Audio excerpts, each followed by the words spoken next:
What is up, everybody? How the fuck are we doing today? How the fuck are we doing? Oh my god, shut up, me. Yo! Escape will make me girl.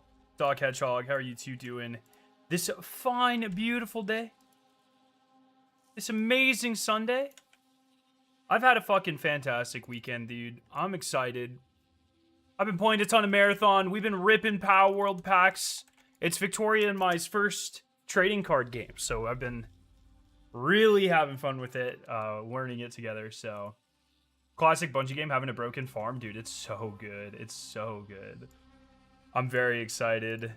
I'm gonna try to take full advantage of it. Yo, Icon, how are you doing? So, yes, I have like 10 or so PALWORLD packs that we're gonna rip every 10 levels or so. These things are cool. Just standard trading cards. But like I said, it's Victoria and my first one, so we're just trying to have some fun with it, you know? Lab, shrimp! Yes, yes, yes, Lab. Hoon got quite hacked. Hoon got quite hacked. Blowing up every fucking chat. So, pretty funny. Shell games. Alright, so what am I? I'm level 22. At level 30, we'll open the first pack. Okay? We're just gonna have fun with it. Oh, shit. Oh, shit, brother. Oh, my god. Oh, my. What the chud is going on here? Give me a second. Gotta... Well, actually...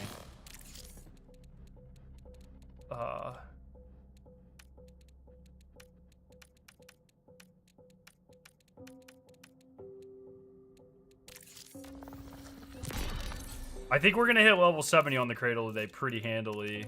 How do I... Stop doing that.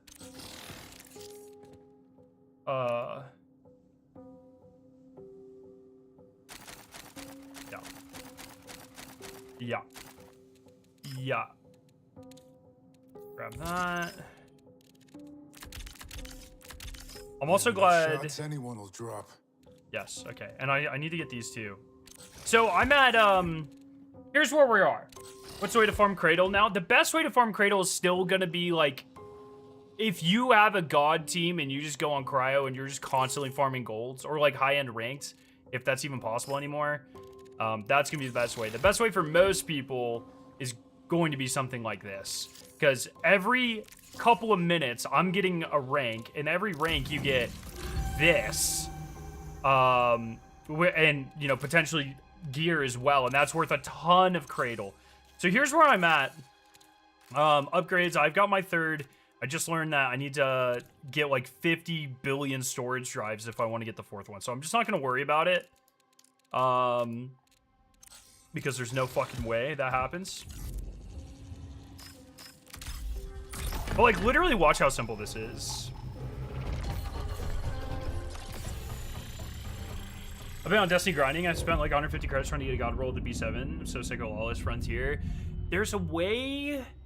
I feel like a lot of those god rolls come from something... The B7 specific... It's like the weekly shipments that you get from Spider or something.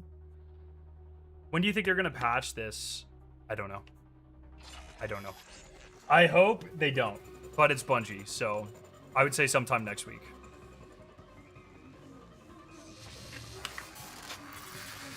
I'm so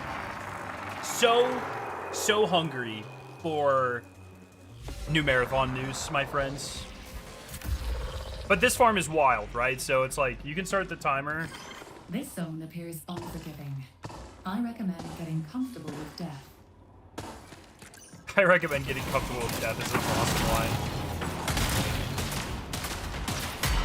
Bruh, I heard it hit, Chud.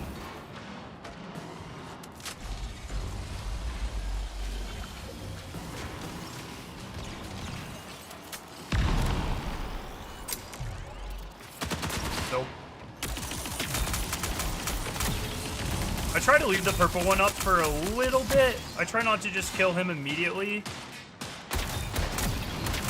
skip time because mostly you're usually short on recruits. So yeah, you let another wave like this spawn. So now we can focus on, dude, you are a chud.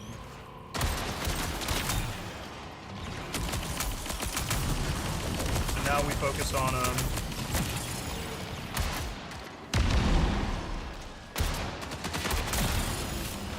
and then that's the whole thing. You leave run. So it took me 1 minute and 14 seconds to complete that. And that's a faction level.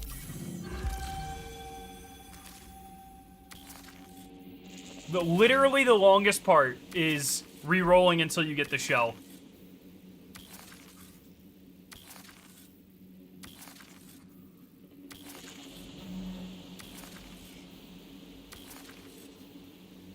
I didn't know PALWORLD had a TCG. It just started. It came out last week. It's something I've been really excited about for a long time. Because, like I said, Victoria and I have never been into Pokemon or Yu-Gi-Oh! Or anything. You know, I've played with friends here or there stuff. I've never played Magic before. Like, I don't really know. But this is like a fun one. We get to learn it from the ground up. And it's like the cards are beautiful. I've got some cards here that I can show off. I mean, like, they're really high quality. Let me, if I have anything. I think I'm good. Let me go full screen real quick.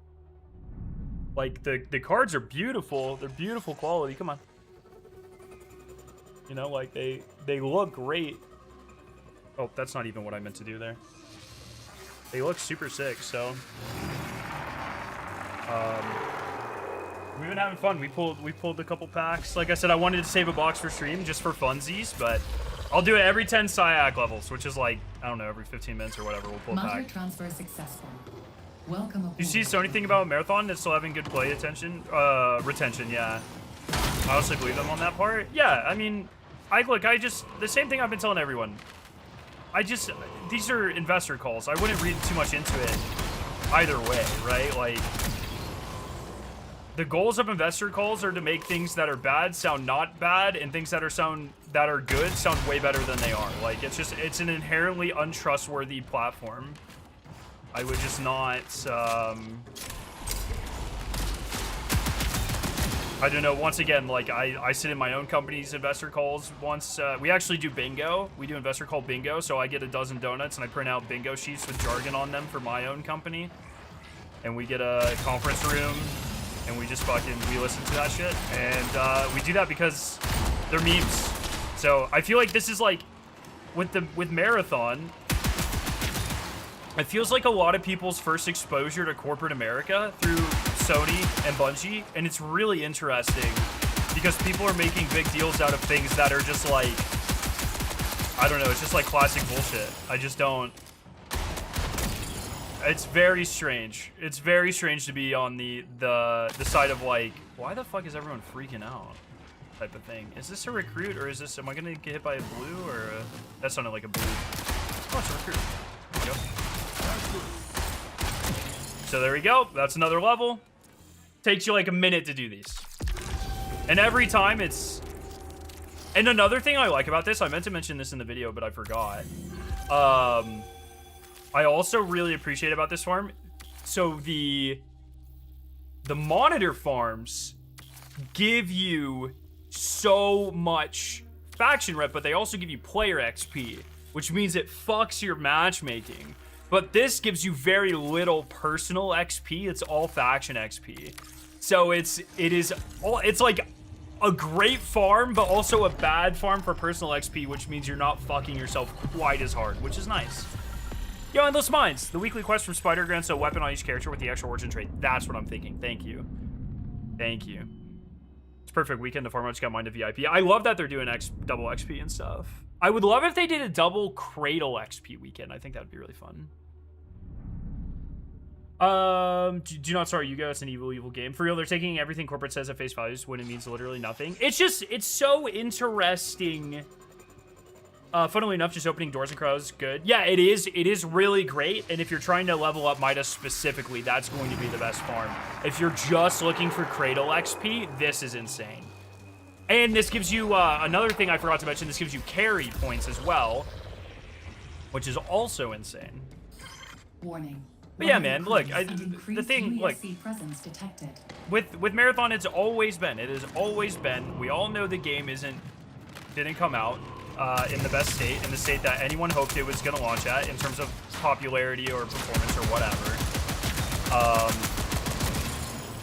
But we have no active metrics that, like, actually measure the actual performance or the goals by, right? Like, there's still upwards of 100,000 people playing on, I guess probably closer to like 200,000 people or whatever playing across all platforms every day. We don't have those actual numbers, but it's still a lot more than people would lead you to believe. It needs to be doing better, obviously, but pretending like you're a business bro and then being like, oh, blah, blah, I've never been in a investor's call before, you know? It's like, it's a bit self-reporty, I think, for a lot of people, but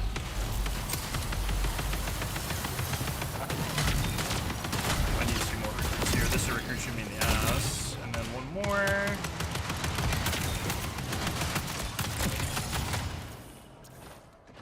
And this sort of stuff is like, I know people don't like this gameplay, but it's such me gameplay, dude. I fucking love shit like this. I always have. Just insane min-maxes. Look, I'm up. I've been streaming for 10 minutes and I'm already up 5 VIP levels. Like, it's just not even. It's unreal.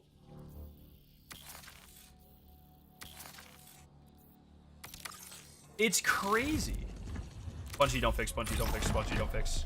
I noticed you have a gold backpack. Do you think backpacks past blue are actually worth it for Vault Breaker if you're not trying for compiler kills? I don't think the gold backpack's necessarily worth it at all if you don't have extra currency. I bought it just because I had all the other upgrades. But purple backpack I would say is worth it for the tier 2 trace or maximizing how much trace you're actually getting. No, I don't think so. Like, I have all the upgrades. I have the bubble shield at the beginning too, which like you don't really need. My ring got stuck on my wrong finger because I was fidgeting. Sorry, there we go. So how do you get 210 per task instead of 165? 210 comes after your VIP 10. So I think it's like you get 100, well, 110, 120 until some level, and then 165, and then 210. I think it goes to 165 once you hit either level 20 or VIP 1. I forget.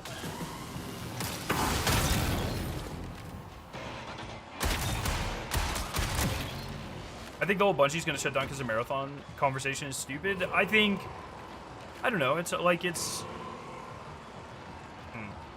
I don't want to be dismissive because things clearly aren't going as well as they wanted, right? I think people don't think about optics and how should I say this? Like,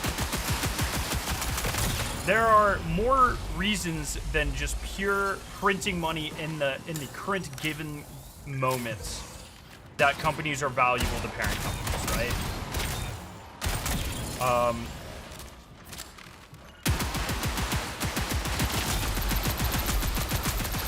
I am curious if PlayStation would ever take the Xbox route of splitting companies back off again, like Xbox did. I find that a very interesting approach.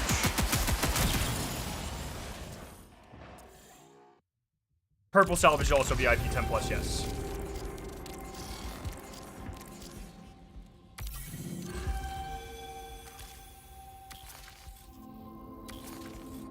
Oh, it's prime time always fucking jump scares me because it's not shell games. Damn, I'm getting some good fucking RNG on the contracts here. I'll take that. I don't know, man. Seems like Sony does not care about optics, stopping physical disc cells as an example. In that case, they clearly think that the profit motive for, you know, being able to charge more for digital games and stopping the extra production and, like, you know, contracts or whatever that's required to produce the games physically and the supply chain. I mean, think about how much supply chain they get to just remove by stopping physical products, right? Like, obviously they think that is worth the bad optics. It's always something that they are going to weigh. I guarantee they have an entire wing of, once again, like, market, you know, trend watchers and probably some psychologists and like blah, blah, blah. Like every game company does this to watch responses, you know, focus groups and stuff like that to things. But it's never as simple as, oh, are people going to be mad at us? It's how mad are people going to be at us? And will this cause us to lose more money than just continuing on as we are? You know what I mean? So, not that I'm defending it, but it's a very complex series of decisions that go through a lot of hands. That's another thing, like, people on the internet really tend to simplify. Oh my god, I'm a chud, bro. Tend to simplify these things, but the reality is you'll have a lot of teams working on the sort of market assessment of this. And then leaders of levels of leadership that are also like making the decisions. So, like, at the end of the day, someone has to make that decision, right? Like, it's not always a pure analytical thing. So, or at least not a concrete analytical thing.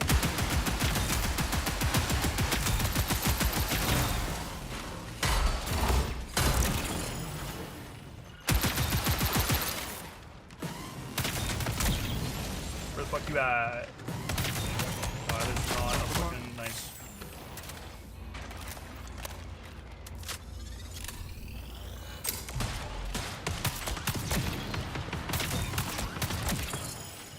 All right, this should be a pack here. They were always going to go digital. Yes. I don't know why they don't just outsource it, though. Someone wants to keep making physical, let them do it and take away all the risk. I think it probably comes down to a legality thing. You know, how much, if you outsource it, what are the different, like, you have to employ teams to manage those relationships and stuff. Like, I don't know. I'm never going to sit here and defend trillion-dollar company.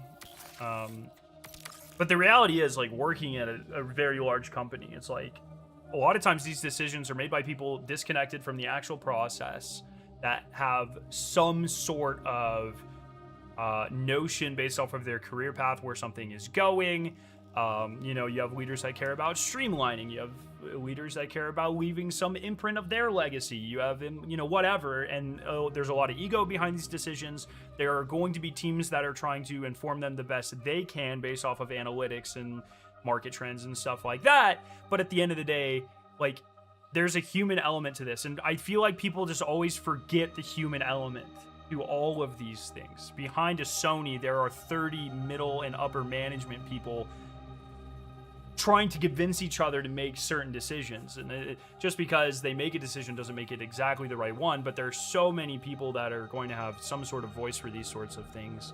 And a lot of it does just come down to, you know, timelines and capital and complexities and stuff like that. So I'm sure there are personal reasons why a lot of this stuff is happening. And it's not that they don't care about the bad optics, it's that they don't think the bad optics outweigh whatever their perceived pros of this is. So, yeah.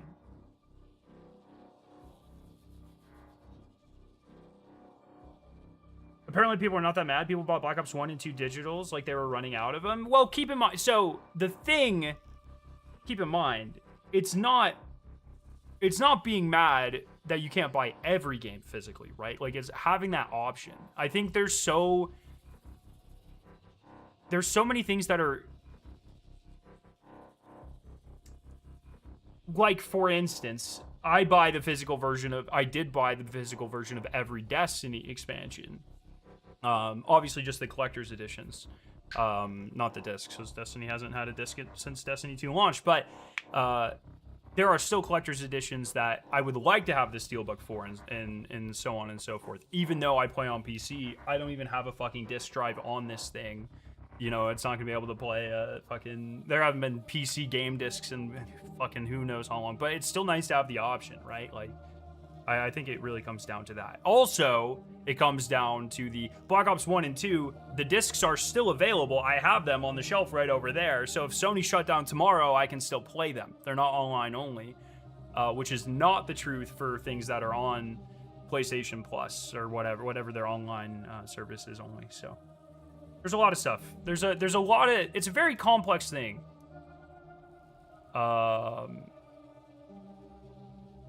So...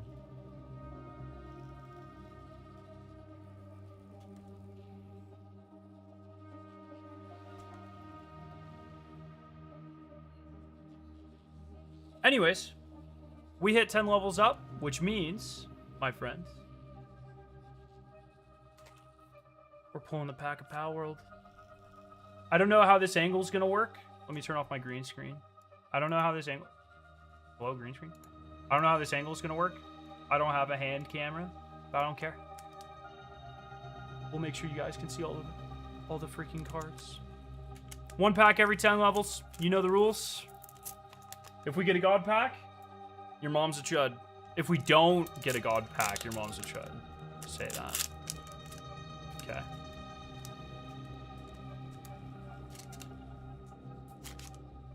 Bam! I'll hold them like this. Farming hat. There's that's one thing I actually really like about this TCG. There's like structures and stuff. I don't know if that exists in other TCGs, but I like it specifically about this one. Let me get a surface.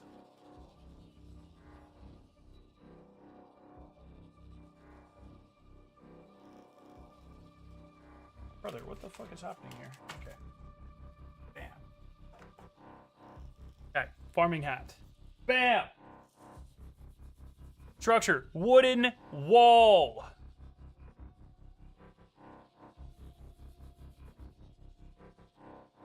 Treasure chest found.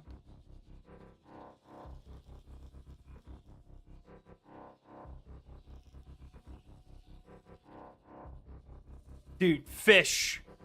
Do mud, the good fish. That's a sick card. See, I really like the art on these too. That's a fucking sick card. Bam. Flame Cauldron. And then every pack has a holo, which I assume this will be. Reptiro. See, look at that. That's sick, eh? Pretty cool. All right. 10 more levels for another pack. Sleep this guy real quick. Bam. All right, we back to farming. With our farm hat.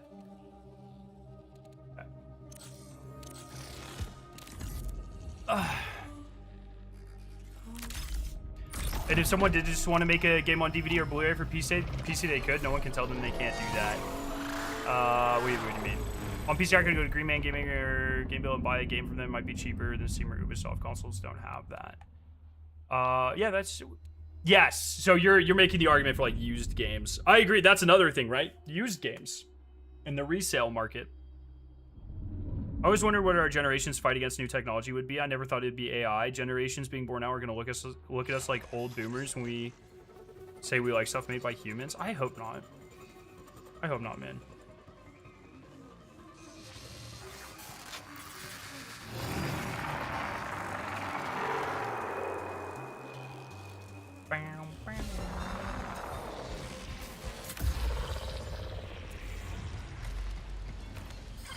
Welcome to the marathon.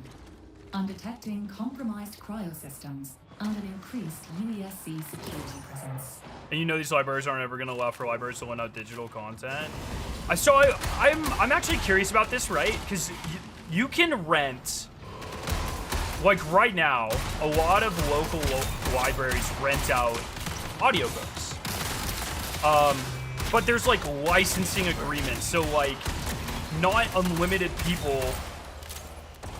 It's as if they have a physical stock of digital books. Like only 3 people can be listening to, you know, an audiobook at a time, or one person or whatever, you know, based off of their licensing agreements. I do wonder if there's a world where something like that works out, but also what's the incentive to Xbox to be like, yes, libraries, you can let people... Like, I don't think there is one. Like, I really feel it's a shame because I discovered so many games, Diablo, Borderlands, through Redbox. And I just feel like we're in a world where a Redbox type system could... It's just Game Pass now. Like, it just could never exist. And that makes me genuinely really sad.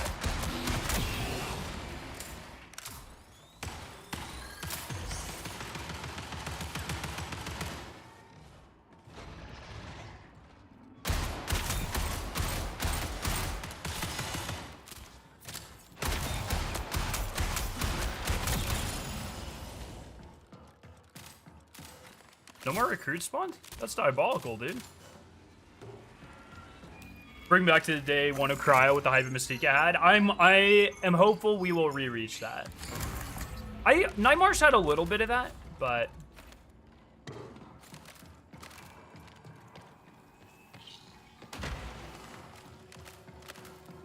a legitimate business case is that if libraries have older catalog titles for lending, you can get people in the gaming hobby and then they'll buy newer games. That's interesting. That's an interesting perspective on that. Can I just have a gray shield chudlet, please?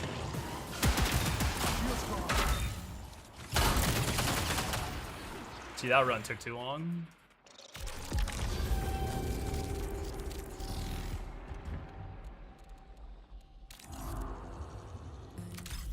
Oh, wait.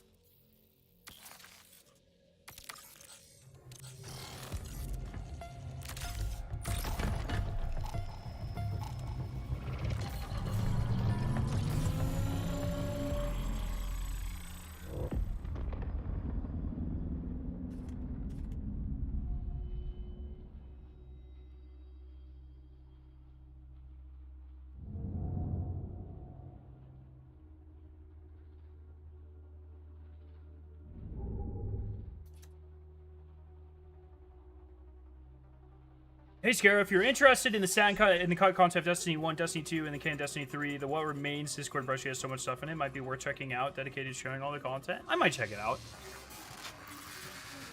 I find myself with a lot of that stuff. It's something I would have been, like, much more interested in 5 years ago. You know what I mean?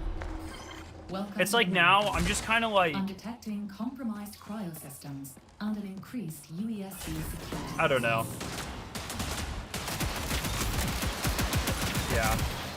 Yeah.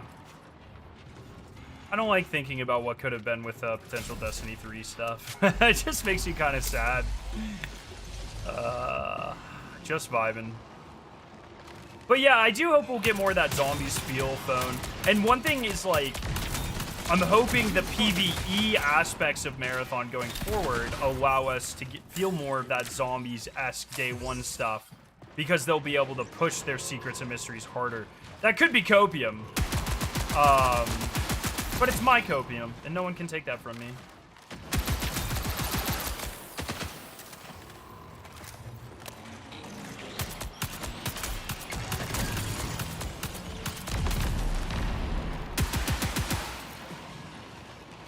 Destiny 1 HD remaster on PC and PS5 would hit right now with some extra new stuff. It's pretty funny because I used to be like super against that idea. And then Destiny died and I'm like, fuck it. I'll take literally anything right now.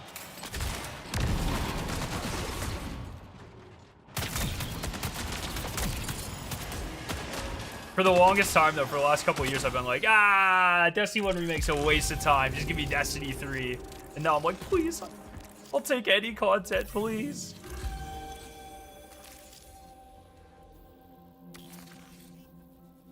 I don't know, I think it'd be a good way to get lapsed players and new players. Sure.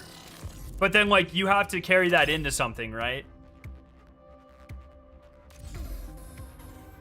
What happened?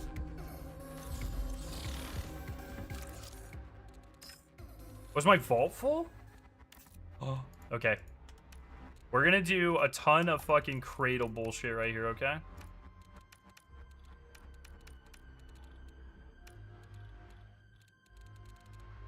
What are you going for right now? Cradle XP. Faction XP.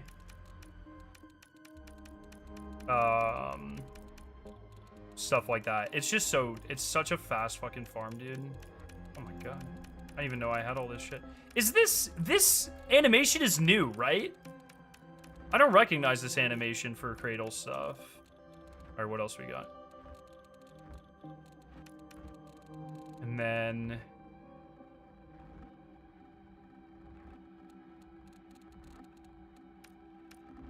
Oh my god. Is it worth...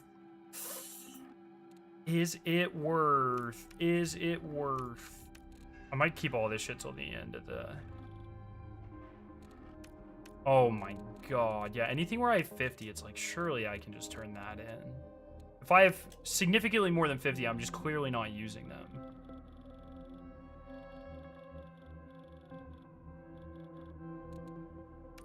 Oh my god. Nice. Nice. I'm getting there. I could definitely push through to my first reset.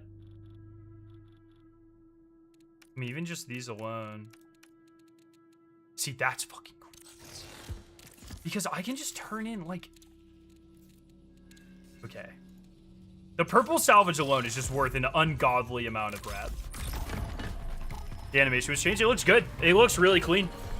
I got 17 Mida levels in the last 2 days. Literally just do full circles in the spawn. Okay, Drake. I'm telling you right now. I'm gonna get 17 Cyber Acme levels in an hour. It's like the door farm is good. This contract farm is next level bullshit, dude. It is next fucking level bullshit.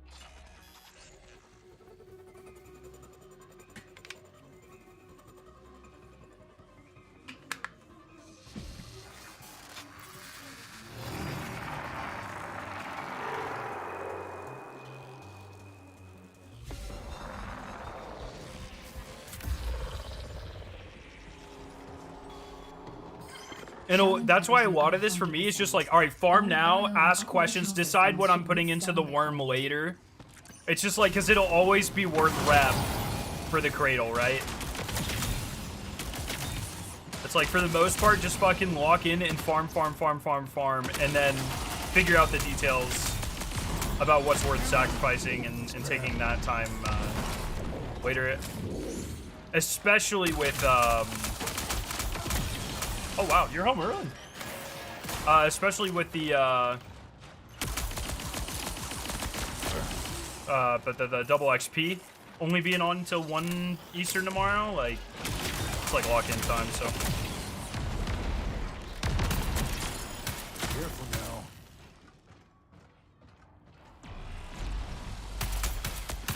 now. I'm sorry.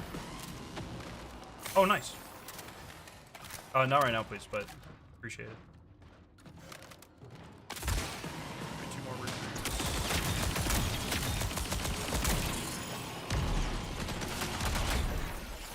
I'd hop into duo this with you. Yeah, if anyone wants to co-farm this, I'm totally down, by the way. I don't know if the enemies we kill are... I don't know if they're shared. Like, if I kill a purple enemy, I don't know if it'll count for all 3 of us. I assume it will, but some contracts in Marathon aren't streamlined like that. So I don't know about this contract specifically. This double XP stuff is too little too late for me and my crew, sadly. That's unfortunate, man. For me, having farmed cryo, like, as much as I have normally, the faction rep stuff is easily the most fun part of Vault Breaker. Yeah, it's double until reset tomorrow. So normally you'd be able to get about 10 levels an hour doing this. I'm ripping 20 Cyber Acme levels an hour. And it's like, that's 20 purple salvage an hour. Plus whatever bullshit you get. That's a lot of Cradle XP. Will PvE be a permanent addition? Starting next season, it will be, Neuro. Vault Breaker itself, this PvE mode will last I believe they extended it 2 more weeks. Transfer interference registered. Something doesn't want to. Yeah, I believe this mode lasts 2 more weeks, and then next season is on September 21st, September 22nd, one of those dates, and that'll have the first permanent, real, full PvE mode in Marathon, which I'm really excited for. I can't wait to see. I think this already has so much of the DNA PvE or the Destiny PvE DNA in it. And I'm excited to see how they learn from this and continue to make... I think specifically one of the things about this is, like, the enemies aren't that fun to fight. And I really want them to... I don't know what the fuck's happening up there, but I need to stop. I'm really curious to see... Oh, that. Okay. I'm curious to see how they expand on the enemy feedback and make them, like, so they're not just supposed to be annoying, they're actually fun to fight. And I think that'll be a big part of... like the Season 3 PvE mode. Need one more recruits. Something's spawning right now, I hear it. Here, purple, or blue. Any gray shields?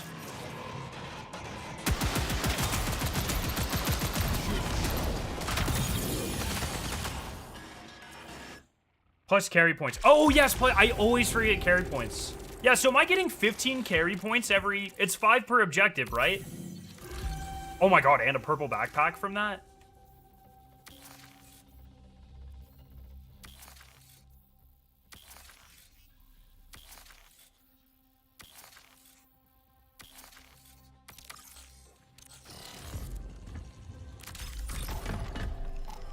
I checked salvage is worth more than carry points himself, so buy the red packs and salvage to burn carry points raw. Oh, very smart, Drake. I never would have thought of that. Very smart. Do you buy the green or the blue? Do you think the PvE will be aliens and stuff instead of UESC?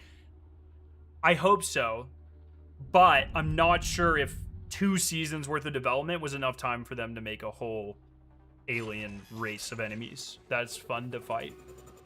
So I'm hoping like in season 5 we'll get more like actual alien shit, but I just don't know what to expect. Like I'm trying to set the bar pretty whatever and just be blown away if there's more.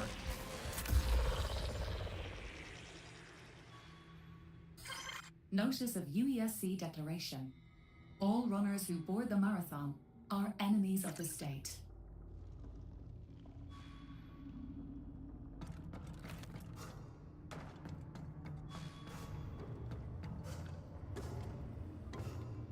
Read salvage packs, drop white 40% of the time. Okay, so farm the blue ones then. That is really good to know there.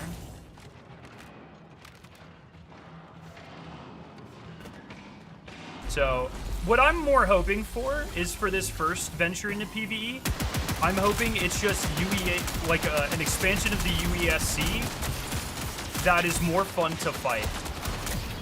That's where I'm setting my expectation bar. I would love for it to be more than that. But I don't know, man. I don't know. I'm more excited for the gameplay elements, to be honest. The activity, while the enemies you fight are important, especially in a game like this, where the current enemies aren't the most fun thing in the world because they're just not designed to be. I think the gameplay loop itself, what you are actually doing in the activity, is a little more important for me, like, personally. Are we just fighting enemies, or are we doing objectives while fighting enemies? What do those objectives look like? How static are those? Do they, do they change from run to run? How much of a learning mastery curve is there? How much of a, thinking on your feet aspect is there? That sort of stuff. And that's the stuff that really makes me excited to think about. Like, they have infinite potential. We at level 40, my friends. So you know what that means. Level 40 means we rip another pack. We out here ripping PAL packs. Bam. Pack number 2 for the stream.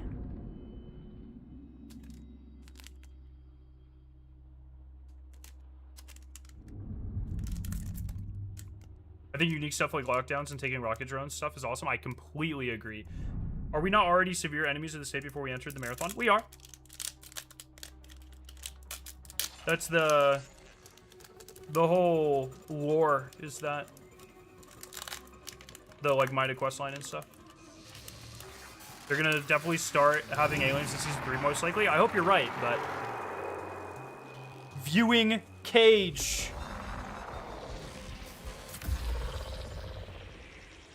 See, this is a cool PAL design. Daydream. Diagnostics check. Actually, Shell early game operations Daydream's really regulated good. for extreme cold. Because you can have them, a ton of them out.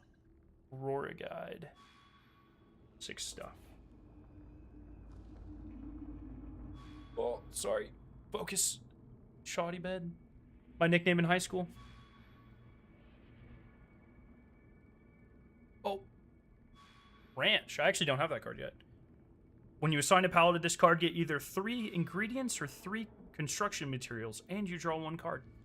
I still don't know what element I'm gonna play. I'm leaning towards green and red, I think. Big Toys Headband. And then the shiny holographic card for this one is... Oh my god, you just can't even fucking see the card. That's sick. Good stuff. Okay.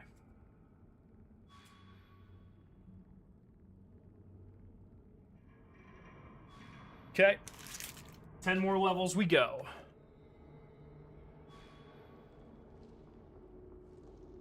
Is that a meatloaf joke? Oh, out of nowhere? Tombat out of nowhere. Maybe. It might be, actually. I hope one day we get a giant UESC Gundam mech we have to take down. That'd be sick.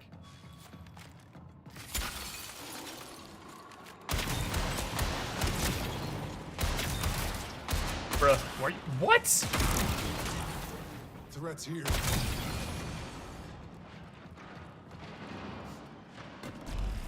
Just caught up on the Lost Spy Pods. When's the next one? We might be recording tomorrow. Tomorrow or Tuesday. I was talking to the boys about it. We don't really have too much to talk about, which is the only thing. Like, right now, we're all kind of in a holding pattern, right? Until Bungie says something. So we might take fewer questions and topics or whatever, but...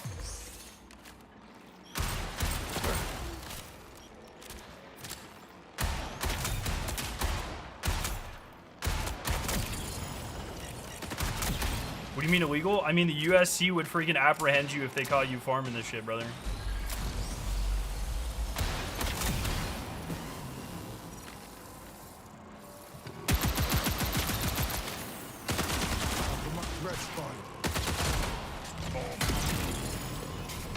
I want Chudscaro to answer the chemistry questions. Oh, God.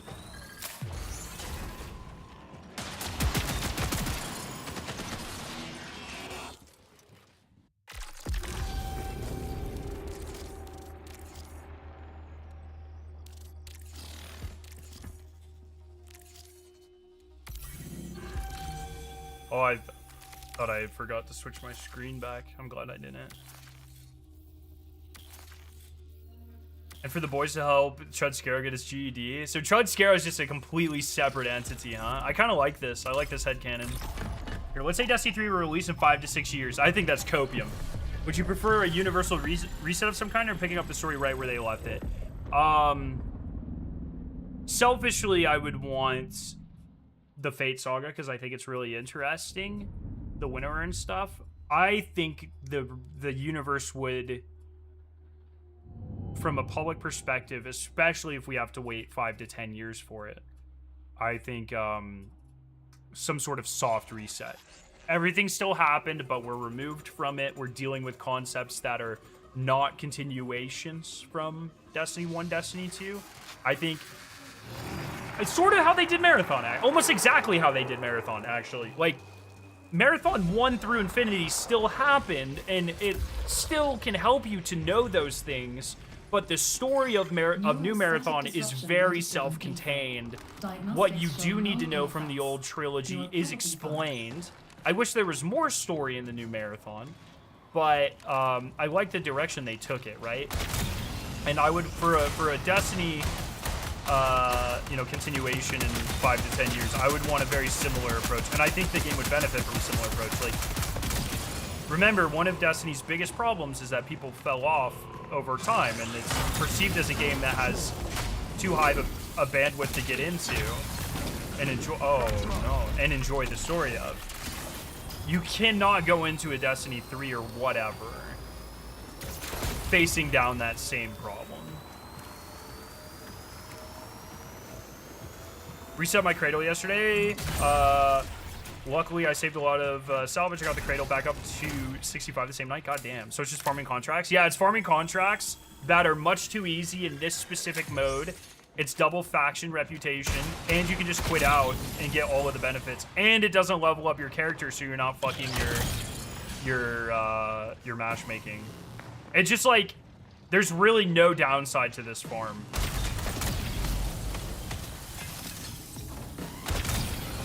The headshot multiplier on the Magnum must be fucking crazy, by the way.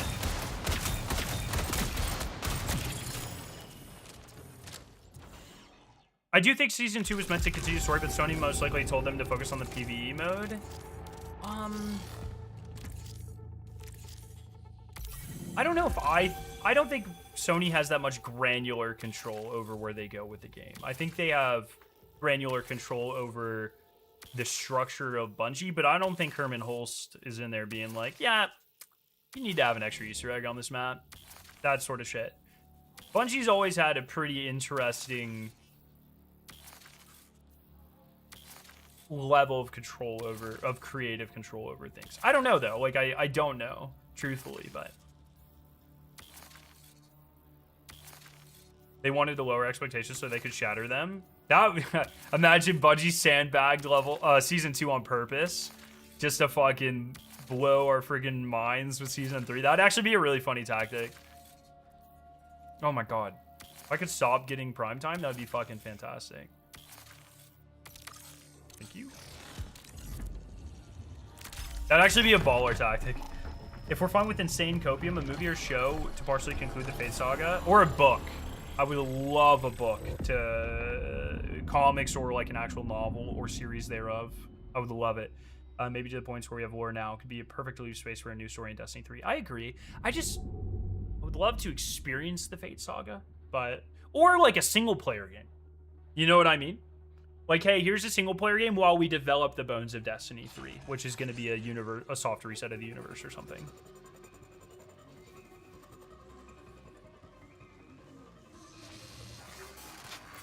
I do think the Perimeter Season 3 work is very needed. Yes, I agree. Also, I've seen people mad at the Bungie voice moderation in Marathon, but there's no screenshots or reports of anyone falsely banned. I also saw, like, the guy was like, I was playing by myself, and I was saying gamer words, which ended up being the F slur, into his mic, and he got moderated. And it's like, well, I don't know. I'm not exactly a fan of AI or, like, you know, governmental oversight tools, like in this case Bungie being, you know, the entity in control of Marathon. But like, also what are we doing here, man? That's just a crazy thing to go on Reddit and self-report about. I don't know. So, and especially if it didn't happen, right? Especially if it didn't happen. Lying for internet credit and lying that way for internet credit is fucking crazy. These people have never been in the real world, man. I swear, it's insane. It's actually fucking crazy. Not to green. I hate these spawns because you get the green chuds and they do not count for the contract. Oh, here we go. Yeah, there's an AI mod rage campaign right now where people are mad they can't be racist in PvE. Yeah, it's fucking, I don't know. People are fucking insane. But also, to be fair, I am not a fan of automatic tools like that. Or I mean, it's been known for years that Discord like monitors private chats and stuff, and like any sort of infringement of privacy like that, I'm inherently going to default to not being a fan of. It's a very slippery slope. Say, you know, flock cameras, like all of this shit, like fuck all of that, Ring doorbells, like all of this gross overreach into our private lives. But the way that you self-report that happened, if that story is real, I think once again, I think it is crazier if it isn't real, but just kind of wild, man.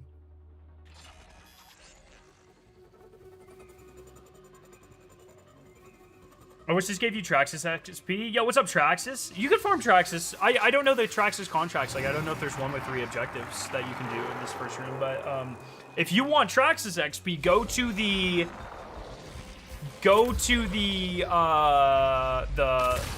here and farm the drones here. It won't be as fast, but you'll get quite a bit of XP. Where do you get the PALWORLD TCG? It's sold out online. I would check with your local game stores, but I pre-ordered a long time ago. It has been getting scalped like crazy. I think it was way more popular than anyone thought it was going to be. It's pretty cool. They have we're gonna go play in a local tournament in a couple weeks and stuff. Like there's a scene developing around it. It's been pretty cool to see it happen in real time. So I'm pretty excited about it. But they my understanding, like once again, I'm not a trading card game traditionally. Like I don't really have great historical context for these things, but I have read in multiple accounts that Bushy Road, the people behind the PALWORLD TCG, are really good about reprints. They're like anti-scalping. So I'm sure if those reports are true, and especially with the popularity of the game and PALWORLD itself, I imagine there will be reprints like now, and you'll probably be able to pick them up soon. But I don't know that for sure. Once again, I don't have a lot of historical context for these sorts of games, so I'm excited to learn though. I need 1 more recruit. Can you spawn another recruit? Nope, can't actually. Bro, give me an ad as soon as you were saying how you get Traxxas XP. No, I got you, Traxxas. You just go to this hallway. The drones here, there's always like 2 going on, and they all give 10 Traxxas XP, and they spawn like every 10 seconds or so. So you're able to get a pretty decent chunk of Traxxas XP just by sitting in that hallway. It's not to the same level as this farm, brother. There we go. But it is a very good farm by itself. How much XP are you getting an hour? About 20,000 or so. Oh, Cradle XP? I don't know. I haven't really been turning stuff in as I'm earning it for Cradle. But we can kind of try to do that math, I guess. I just know I'm getting a lot of purple salvage. That's really what I know. But you get about 20 packages worth and 20 contracts worth of gear to dismantle an hour. So whatever that is. Fuck scalpers, true. I pre-ordered an entire case of set 2 dropping in October. I'm excited, man.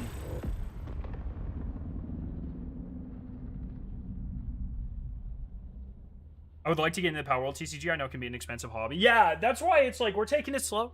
It seems like fairly decently priced. I think this box, when I pre-ordered it, I think it was like $35. I think something like that. So not cheap, but definitely like there's worse hobbies, I would say.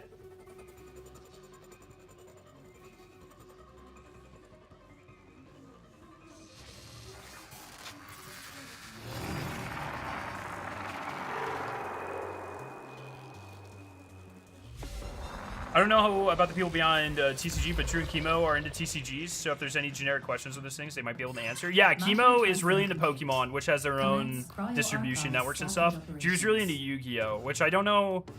What is that a Bandai Namco product? Who owns Yu-Gi-Oh? So I don't know how related those will be to Bushy Road products, but yeah, that's actually a really good question to ask them about. That's a really great idea, actually. Oh, is it Konami? Okay, gotcha.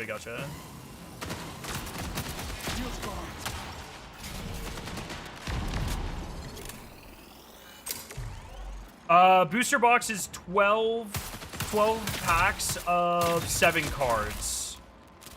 And then they're not that cheap currently. They're being scalped, like I said, like a ton right now, but I've heard that this company likes to do reprints. So I'm hoping it goes back down to MSRP, which, like I said, was like 35 or 40, I think. It was, I ordered them a couple months ago, so I don't have it front of mind. Another thing they do that I think is really cool. So we got the starter decks. There's 2 starter decks. Because in the PALWORLD trading card game, there's like 4 elements, but they call them their colors. And then there's neutral. And every deck can have 2 colors in it. So there's like PALs that are blue, red, green, and purple. And then neutral being gray.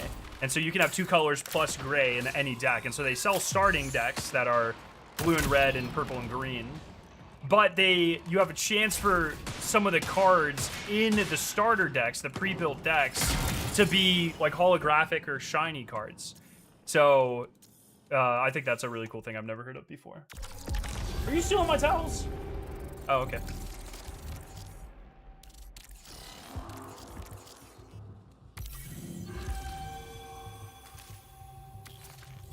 I've been called the LARP. Are you LARPing? You want to hop in and farm some contracts, CJ? We can do that. It's so fucking...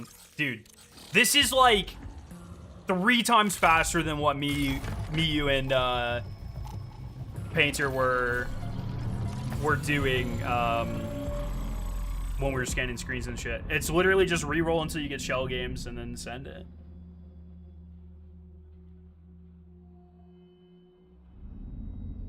I'm still trying to get a compiler kill in Vault Breakers. Yes. We should do that.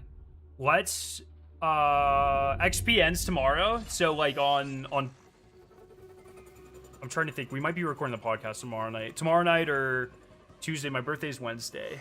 So I think we're doing something then. But like tomorrow night or Tuesday, Cradle. Let's hook up and let's get that done for you. Let's knock it out. You seem to be unironically enjoying Marathon right now. I am. This is like I said, this is the most Destiny-like Marathon has ever been. Doing stupid farms for like faction XP and like actually grinding a very grindy title. Hello. This is the most Scarrow-coded Marathon has ever fucking been, dude.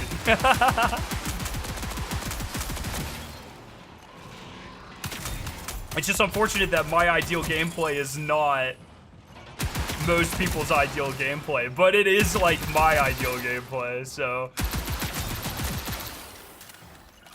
I guess you take wins where you can get them, huh? All right, I need 1 blue, 1 gray. I hear you walking around down there, chuds. I think I'm gonna have to go in the next room and get another gray, though. Oh! Are you trying to get Weedmaster? Yes. Fuck me. Oh my god, bro! Lunge! Freaking hell. What contract are you doing? Shell games. Shell games for Cyber Acme. Old 51. Okay. Yeah, just ready up whenever you have the contract. CJ. I'm not trying to... I don't think I'll get it all this season, but this will help me knock off like a significant chunk of it for sure. Got the B7 God roll from a random Lost Frontier completion reward. Let's fucking go, Icon. Let's go. Pallier, how you doing? David, it's so good, isn't it? I like the TCG a lot too. Victoria and I have been playing with the demo decks, and we're gonna start. We've been ripping packs and stuff. I'm really excited for it, but all right, so here we go. While we're flying in, we hit another 10 levels of Cyber Acme. So that means we're pulling a pack. We're pulling a pack. 3rd pack of the stream. Boop. We're pulling a pack. But yeah, the game PALWORLD is also really fun. It's nice to have something just to grind offline. It's good. Bog played Sentinel for the first time to solo compiler and didn't know what the abilities even did. I still have to beat regular compiler, a PvP cryo archive with Sentinel. I haven't done that yet. I need to make sure I do that. We have your Chud's favorite card, Lovelander. Probably the most eternally online design they have. Found an egg. Oh, sorry. Hopefully our shiny card's a good one. Pal Sphere. Blue decks are cool. Blue decks are focused mostly on drawing cards, which I think is really powerful. I've been theory crafting a lot. Oh, is that a Yormantide? It is a Yormantide. Let's fucking go. That's my favorite pal right there. Fuck yeah. And then we got one more. Oh, shit! We got both of them. Let's fucking go. Let's fucking go.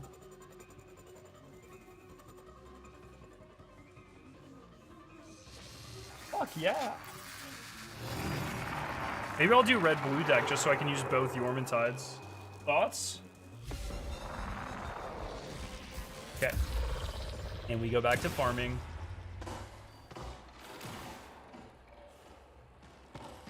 Okay. Bog's first solo trios no-fill compiler is fucking ridiculous. Doing that with a VX final is stupid fast. I actually didn't watch it. I should, though.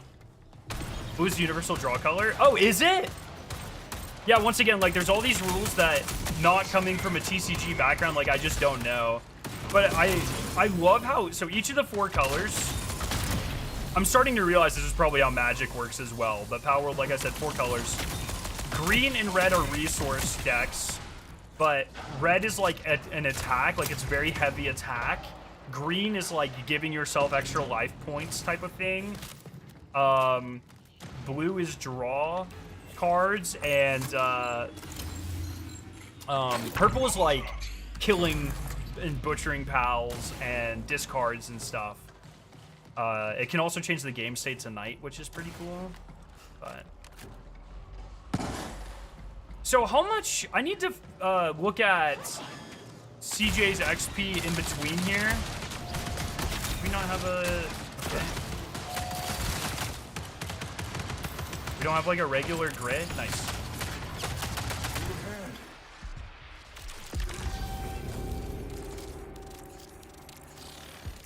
So I need to see how much I'm getting from CJ's here. Oh, is there a way to leave where I pull you with me?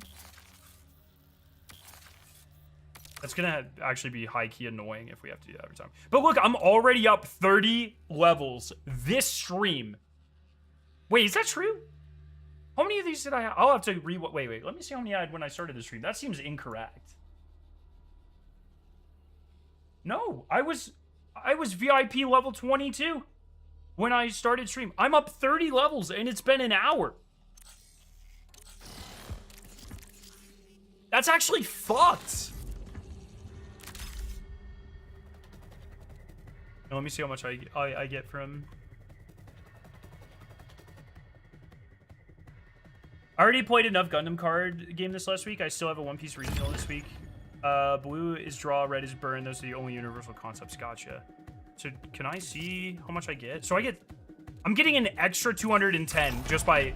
Oh my fuck. This is actually unfucking believable. Getting through 3 Vault solo with enough time to do DNA stuff and enough time to kill compiler seems crazy to me. I can solo 3 Vaults with about 6 minutes on the timer, no matter the combo. So that's an interesting thing that you're saying there, no matter the combo, because objectively 154 should be like significantly faster than 236. For instance, if you're getting 154, you should finish pretty comfortably with like 14 minutes left. What I would recommend doing, what I was having a lot more luck doing, is running along the outside of the map and picking up all the batteries first, and then doing like ripping all my vaults back to back to back. That was just what was working the best for me personally.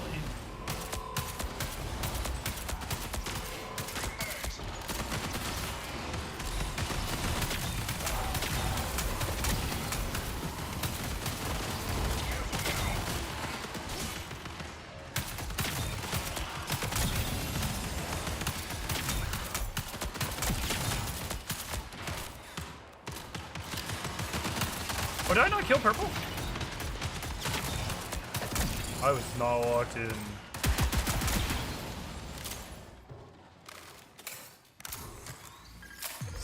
I'm shocked it doesn't matter what order you hit the buttons in compiler, they don't reset. What do you mean by that? Like it's only the third button that matters? Or like you can hit the first two of all of them and just the third one of the one you need? Is that what you're saying?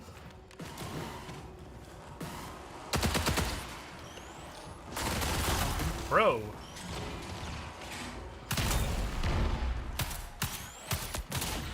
I know Gray spawned in this room. I've killed him before. That's actually insane comms, Jojo. I didn't know that.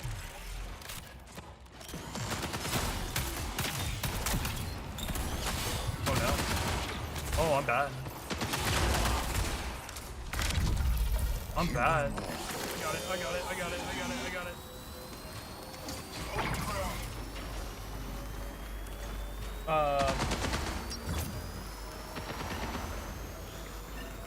Did we get all of our... No, I still need some more. Okay, we'll just kill some randos here. What? Yeah, that's actually an insane calm.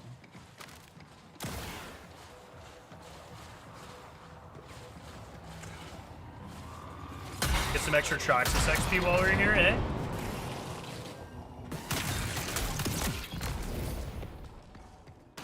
Surely down low.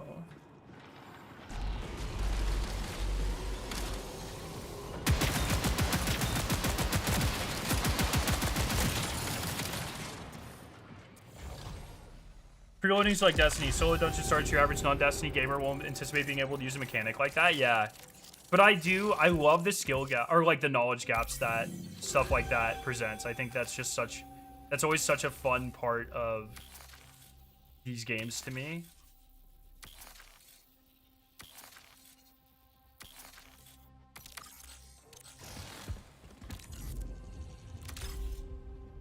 Like, think about how much Cradle XP 100 levels of Cyber Acme will give you. Like an absolutely fucked amount of Cradle XP, right? Like, I'm not crazy.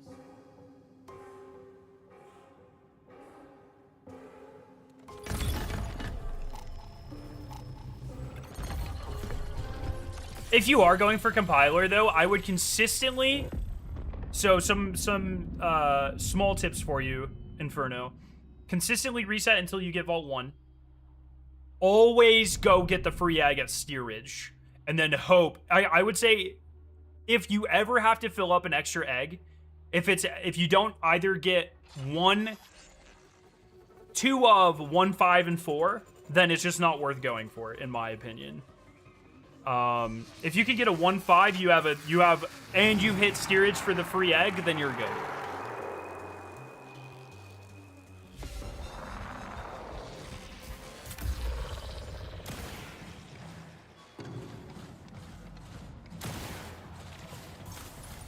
With compiler buttons, your mind just fills in the mechanics you think would be hard and nobody tests it for months. It's also like, yeah, just kind of, it goes against, that's the sort of thing I wouldn't design a game to do, so it's hard to think to do.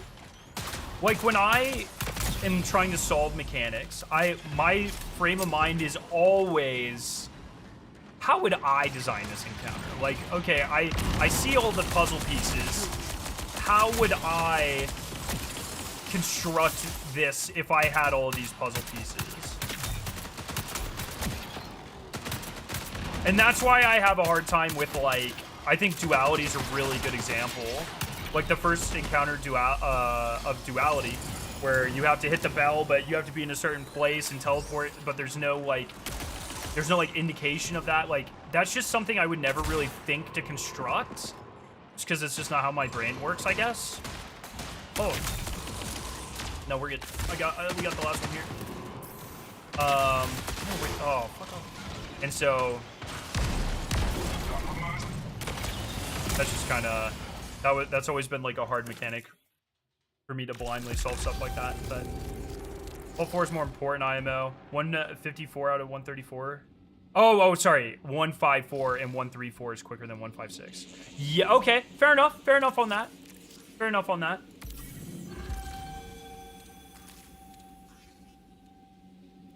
Yeah, I think you have 6. It's also kind of like having to go up and then back down is pretty fucking. That's time sink central right there. I do both those routes. It's my routing, honestly. Getting enough batteries and clearance quick enough is what's killing me. Part of it's just getting the RNG for a perfect run, which is fine. You can play all day, but I've got 3-4 runs a night tops. Yeah, fair enough. Diggs, I fucking know, dude.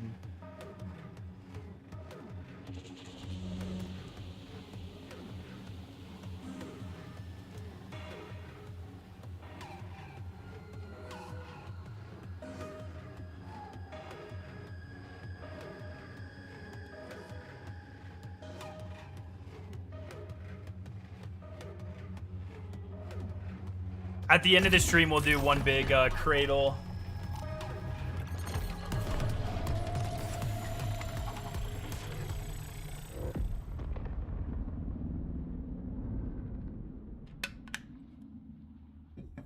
This shit does not want to give me shell games. Yeah, sometimes you get some really long. Bungie's gonna end up putting the bounty cap back in there, where it's like 10 rerolls every bounty. I hope they don't do that shit, but this is like the second or third bounty based exploit because there's just a bounty that gives way too much XP for the time it takes to complete. Maybe exploit's a strong word, but you know what I mean. And I have a feeling they're gonna get sick of it. I got like 40 pings from the guy, dude. It's pretty funny though, because I'm DMing people I haven't DM'd them in like 6 months, Diggs. And we're catching up, which is really fun. I think it's funny that one of our friends getting hacked brought us back together. It's a beautiful thing about the internet.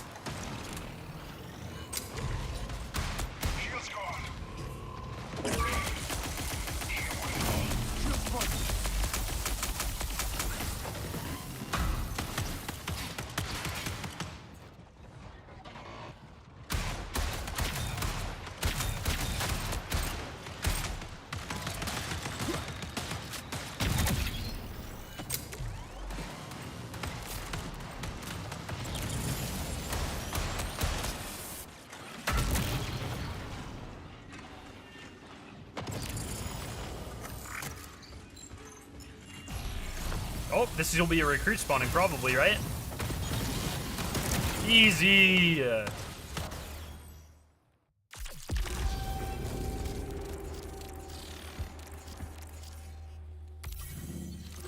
It's also just flat out insane that progress shares between everyone involved. That is because it's 210 per extra person. So if you have 2 people farming this with you, it's 2 extra objectives. So you are effectively getting 60% increase on something that is already fucking busted.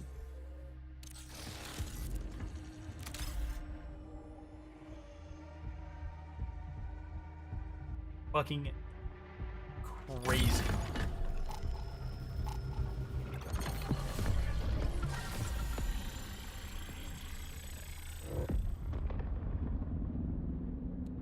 Wait, what? I missed that. You missed what?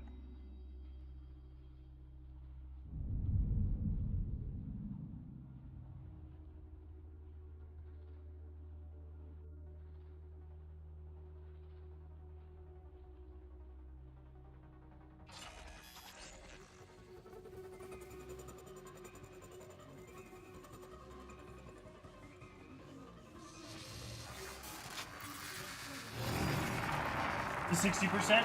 So when your teammates complete contract objectives, you get a third of their XP, and we're farming the same contract, which has 3 objectives. So I get 210 per objective.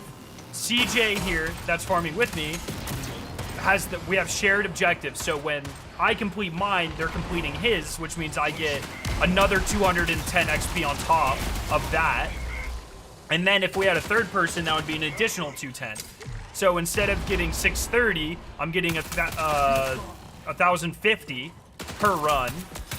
Not including what you get for turning the contract in, I guess. But it's, you know, including that XP, you're getting somewhere between 40 and 60% more XP for doing the literal same thing in a faster amount of time because you have more people doing it. Trio farming is significantly better than solo. Unless, wait, is there an XP bonus for doing stuff solo? I seem to remember that, but I don't remember if that is a thing.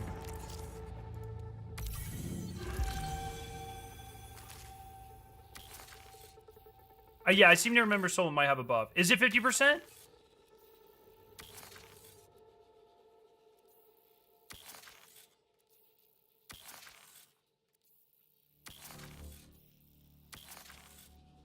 Here we go. All I know is, so the speed component's going to be a huge part of this as well.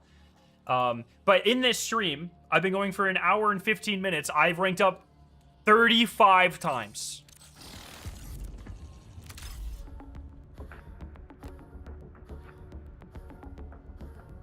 Which means I've gotten 35,000 Cyber Acme XP in 75 minutes.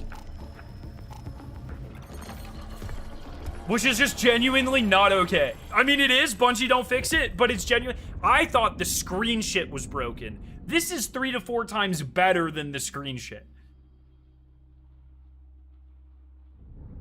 Which is correct, because I already thought that was busted.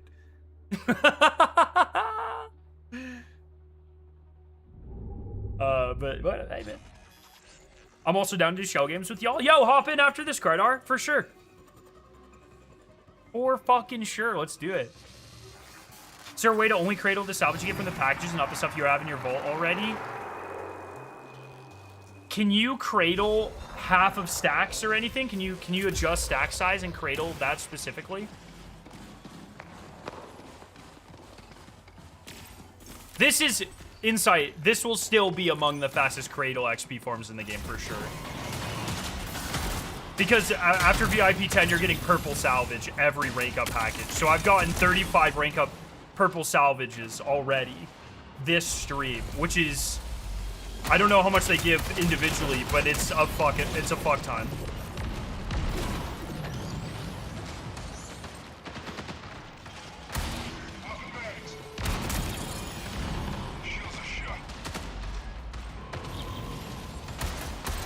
Does anyone know how much Cradle XP a single piece of...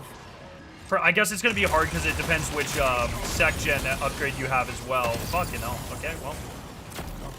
Okay. Everything that's happening right now is supposed to be happening.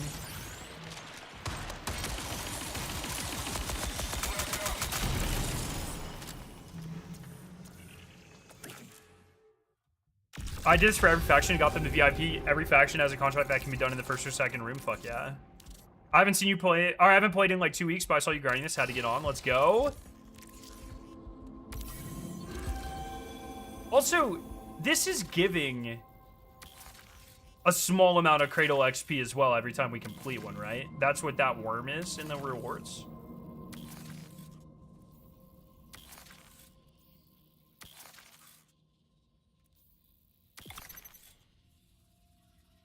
Yes, also, doing contracts gives you carry, which is also very good for either turning into salvage and then converting to Cradle or just going straight to Cradle. Do I get carry for my opponent? Like, am I getting carry for them too? Like, am I going from doing 3 objectives and getting 15 carry to now getting 45 a run? Surely that's not. Is it 15 per or is it 5 per? Or no, it'll be 5 per. Am I getting 45 carry a run?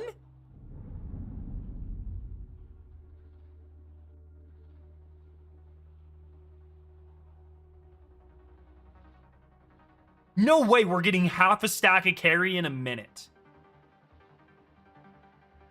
Like, would that not be...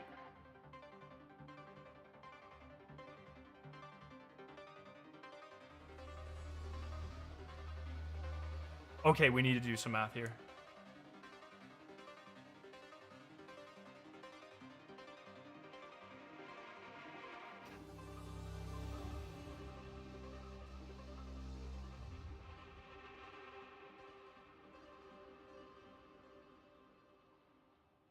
You get 4 per objective for each of your teammates and none for yours. Okay, so I wasn't getting any for me, but now I'm getting 24 per run then. Per minute. Wait, dude, what the fuck? But so that still means like every 5, let's say 8 minutes with loading times, I'm getting a full stack of carry. Oh my god. Oh my god. And a stack of carry gives you how much Cradle XP? I need to test this after this. And then, do we have numbers for how much 1 to 70 takes in the Cradle? How much XP 1 to 70 takes? I would be shocked if those numbers don't exist.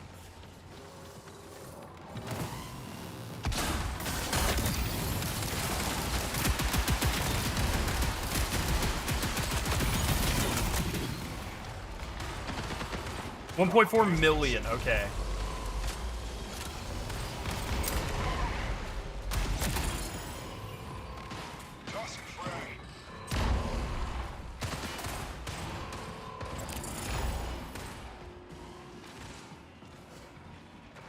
Oh.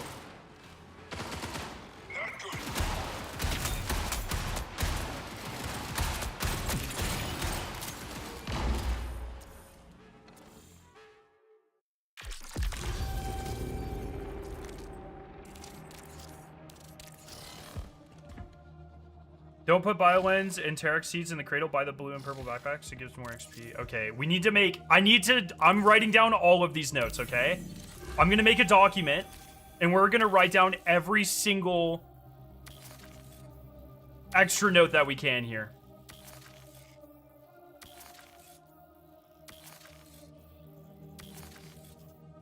Dude, I don't want to do prime time, brother. Shell games.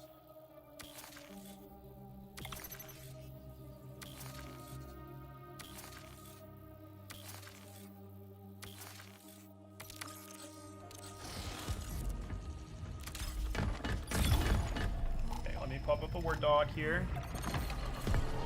Okay, I got 30 SIAC levels in the first hour.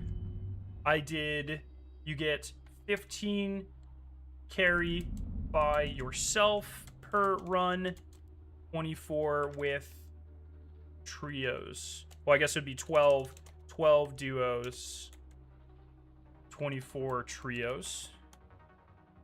Biolens and what was the other one? Terex seeds. Terex by blue and purple backpacks instead of feeding. I need to check as well, but I believe carry by blue salvage instead of feeding.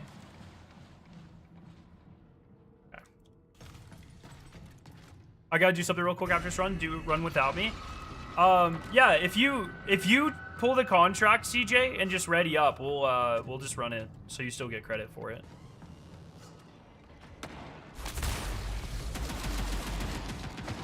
What's the Cradle tech? We are actively deciphering the Cradle tech.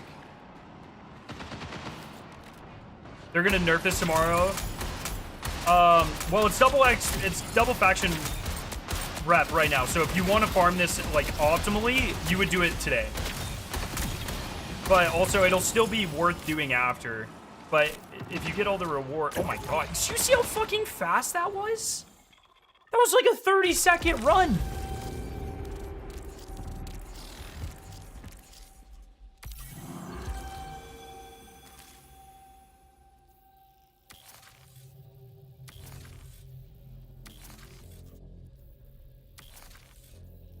No way there isn't another 2 times XP, but it might not be.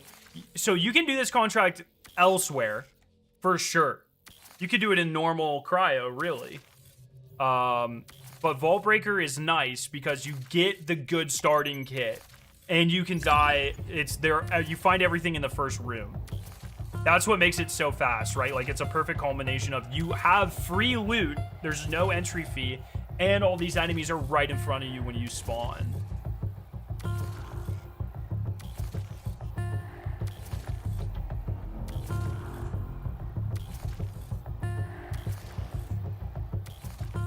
Oh, brother, I'm throwing. Oh, here you go. Okay, and I just want to make sure. Let me check my vault real quick. I have 74, so I should end with 94. Okay, and also, I should end with 94 in that stack. And a full stack gives you what? 20,000 XP. Oh, it's 1.4 million to max out, you said, by the way? 1.4 million XP to max out Cradle. Let me put a question mark because I need to verify that, but... Oh!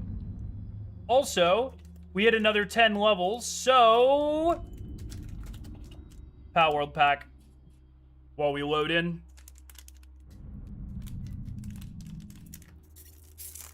Oh, we're already loading in. I gotta hurry. Cry, give me a second. Give me a second. I have a contractual obligation to chat. Bam! In Dubai, thank you so much for the sub. We got ourselves Wumpo Botan. Cute little guy. Very good for farming bases.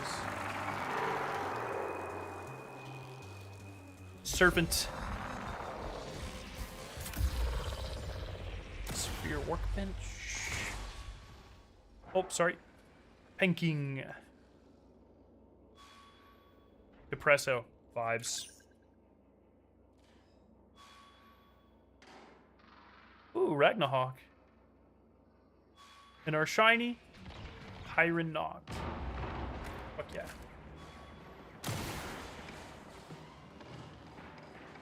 Barricade active. Sorry, I'll be right there. Ripping it back, ripping it back. You can hear my teammates already killing shit in the background. I'm a useless chud. Tossing frag. Bam. Okay. And we back to farming. Wumpo W, that's what I'm saying. Carry points is buy rep packs for rank ups and then the blue salvage packs. The rep packs first for rank ups. Oh, is that actually better, you think? Yeah, I guess it would be because it gives you purple salvage. Probably a reset 1 Eastern.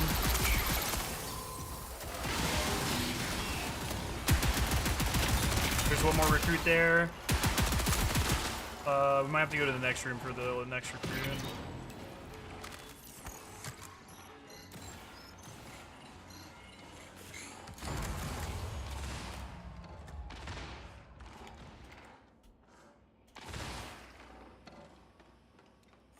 So specifically, it'd be buy faction rep for VIP level 10 or higher factions first, right? Because that's when you get purple. Well, I guess it still gives you blue.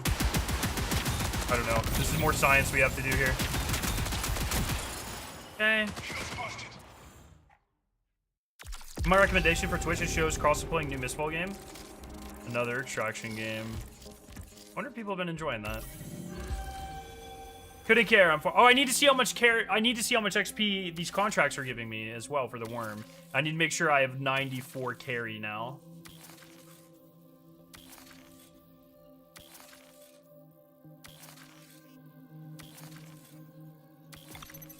I wonder if they're gonna do a double Cradle XP. Did they do double Cradle XP last season? Towards the end of the season?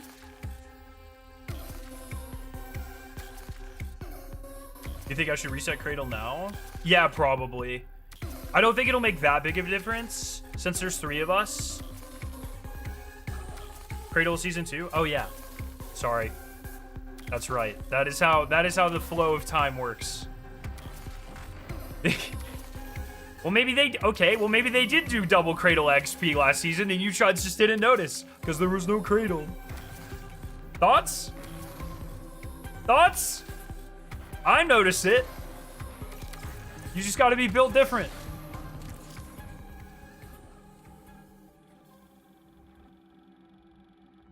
I did not get any carry for that.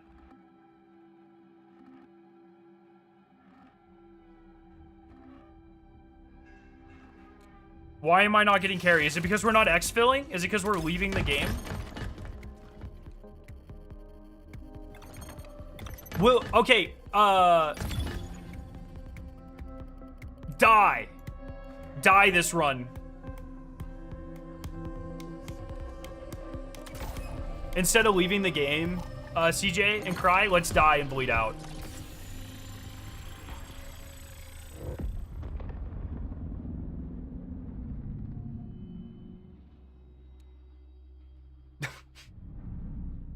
That's an insane calm.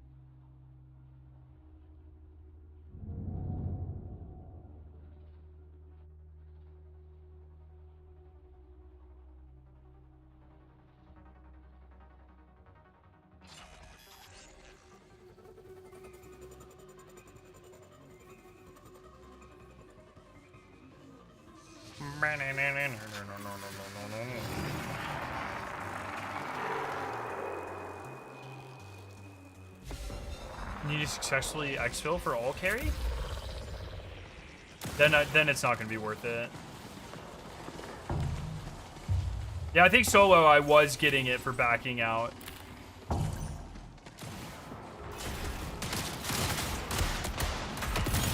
Could just be a weird quirk out how the carry system works.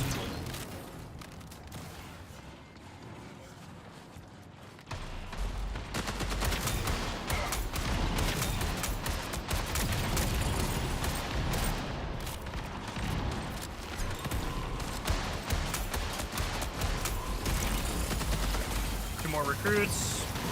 One more, okay. Bruh.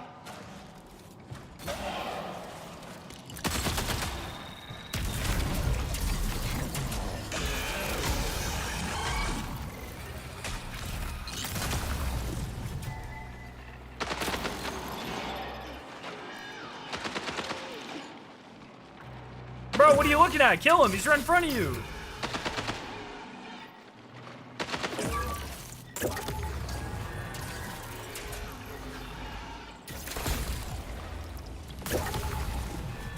All right, do we carry here?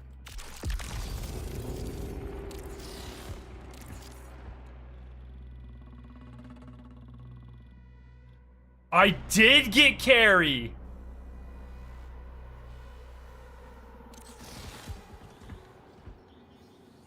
So, in a stack, you have to die. You cannot leave the run. Slightly annoying, but you learn things.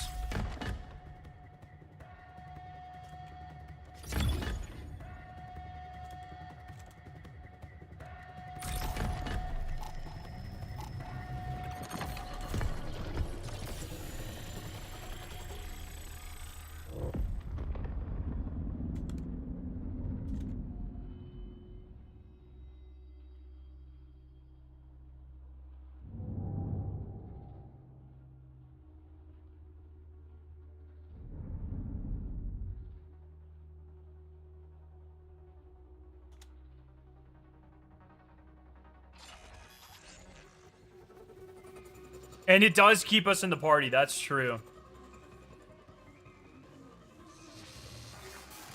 It's worth, you miss out on like 6 carry points for not expelling. It's 4 per objective, so I'm missing out. Is it 4 per objective? Or is it 6 per? Yeah, so yeah, 4 per objective, so I'm missing out on 24. Yes, that's how much it was there, because I went from 74 to 98. So that's 24 carry. Every 4 runs, you would be missing out on. Oh, I looked up how much XP it was, and I forgot to write it down. What was it? It was like 14K or something. It was quite a bit. No, just leave him dead. Because like we're almost done already.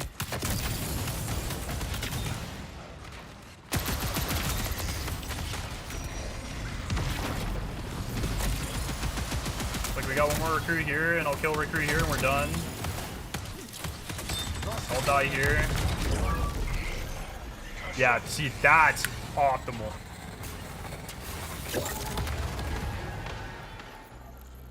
Yeah, so let me check the end here.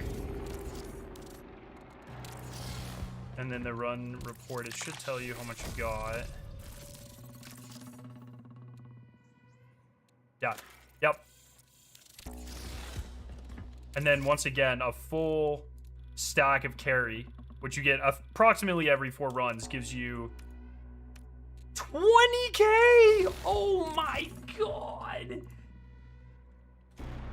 Full stack of carry, 4 runs trios with 3 objective contract is 20k Cradle XP. So now I need to do math.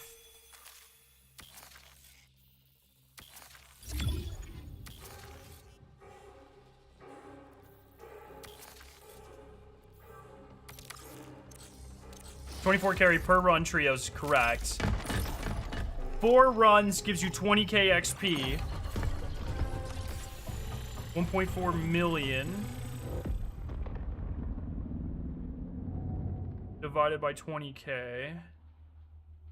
Times 4. So 280 runs would reset a Cradle on carry alone. 280 runs to reset Cradle on carry alone. That's not even if you convert it first to faction rep or salvage. So it's actually going to be significantly less than that. And not even counting SIAC upgrades, not even counting bounty stuff. Like, so we're cutting this down from 280. I bet you can reset in like... I want to come up with the math on how many of these runs it would take you to reset.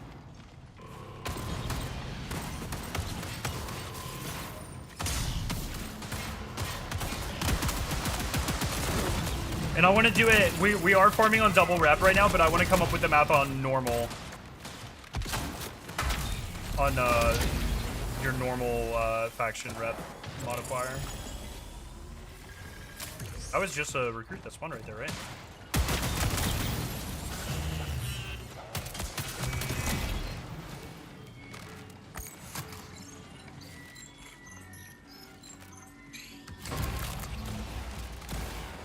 That's not that bad at all, CJ, to be honest. But it'll be way faster than that. It'll be way faster. Because that's with carry alone.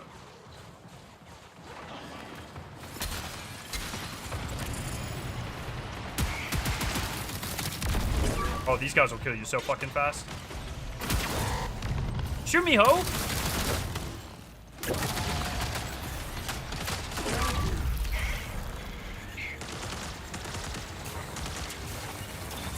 Why'd you choose to do SIAC over other factions? Because the Shell Games contract is just so fast. It's 3 objectives, so it's going to use the most XP, most carry points, and you can do it in the first room of Vault Breaker.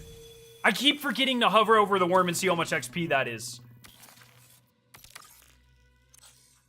Okay, and then in my Cradle right now, what am I at? My Cradle currently is 81.4k out of 150k.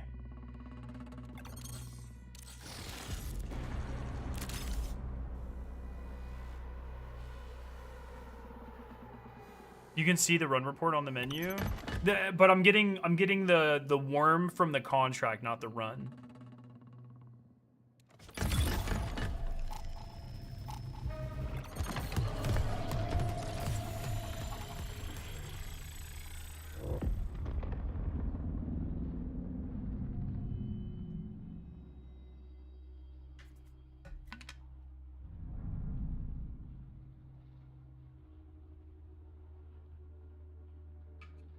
Still 2 times XP until 1 Eastern tomorrow.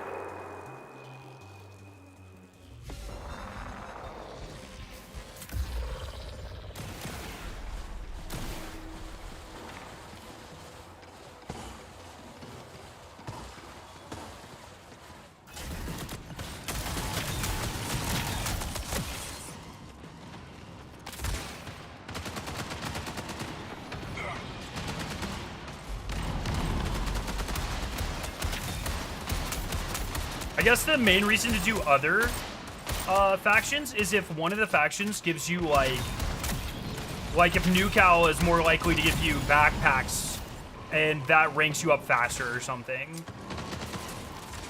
That gives you more Cradle XP. That's like the type of shit. Did I not just see a... Oh, here it is. Tossing frag. Damn it. Pulling clear.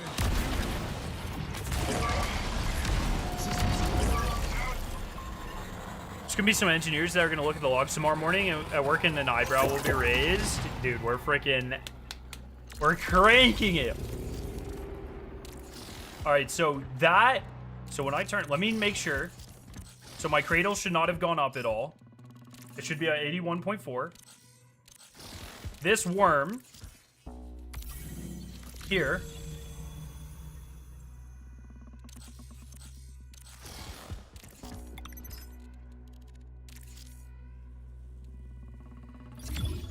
so 1.7K.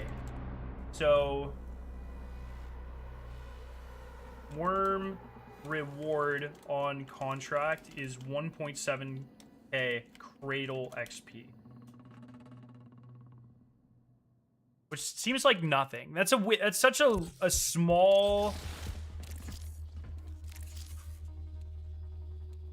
That's such a small amount. Do different factions drop different purple salvage? So all of them have like a pretty wide pool.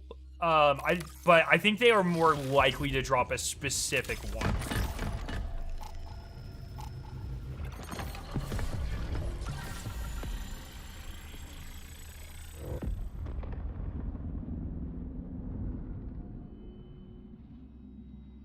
That is with Cradle efficiency, right? Which is what, 15%? Do we know if those stack? Or if it's like 5 and then that gets upgraded to 10? Or is it 5 and then a further 10% and then a further 15? I assume they don't stack. But I don't know. 1.7. Yeah, it's probably 1.5K. It's probably 1.5K and I 15%, so it went up to 1.7. Likely 1.5K base XP, but I have plus 15% section.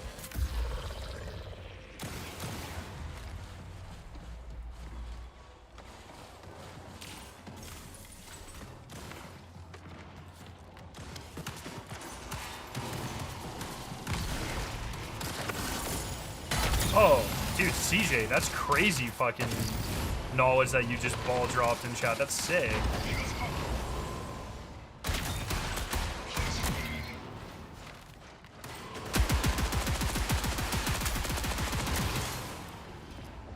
I hear someone below me.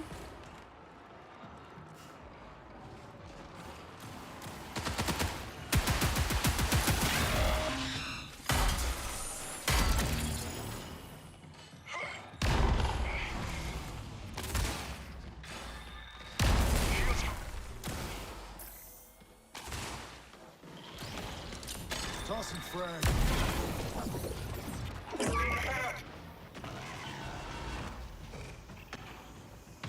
Systems go. Moving drone.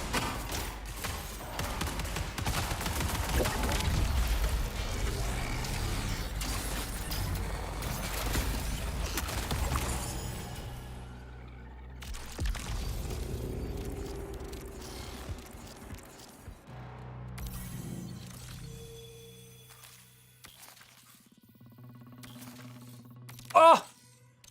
Shell, fucking yes, dude. 51. We're 51 the level. 50 levels this stream already. That also means it's time for another PAL pack. PAL pack. PAL pack. 50 fucking levels in fewer than 2 hours, man.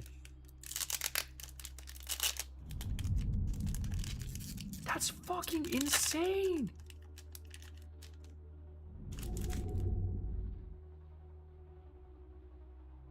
Here we go. B-Guard. I think B-Guard decks are going to be very good. I thought that was a holographic there for a second. Is that a Flambell? I'm assuming? Yeah, Flambell. That's a very cute one. Blaze Howl. Oh, is that a medicine workbench? Medieval medicine workbench. Gumoss, one of Victoria's favorite. Oh!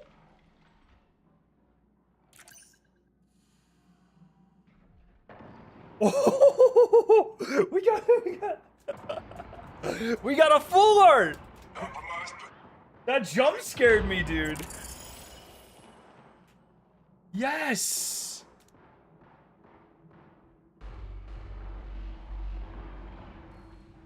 Is this an OSR? Yeah, that's our third OSR, which is over super rare. They have weird, dude, check that out. Fuck yeah. Let's go! And then, we had one more olive oil in that one. Toss got dropped. Rush War. Dude, I got jump scared. That's fucking sick. Okay. Sorry. Oh, they've already completed it and died? I'm AFK, they've already completed the fucking thing. I'm coming. I'm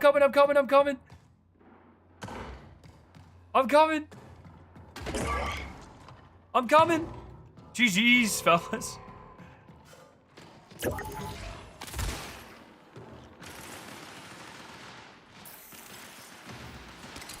Tossing frag. Bro, I got a full art.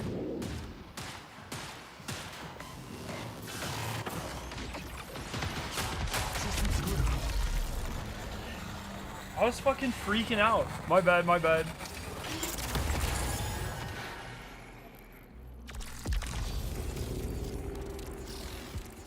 AFK XP farm. That's right. Ranking up Syak while I pull PALWORLD cards. I would just like to point out, I think I hit VIP yesterday?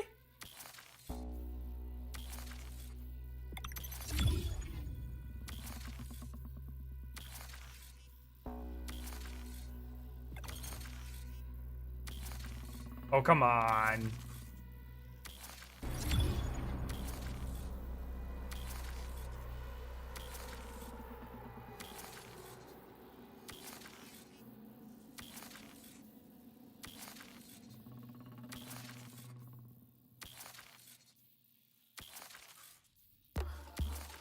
Bruh.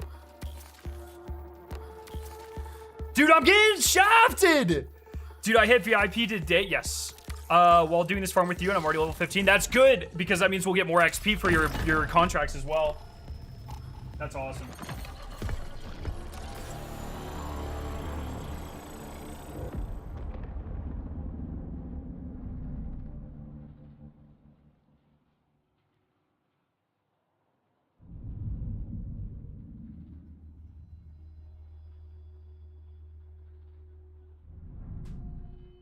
And we have, how many more packs we got? We got 4 more packs as well, so we're locked and loaded.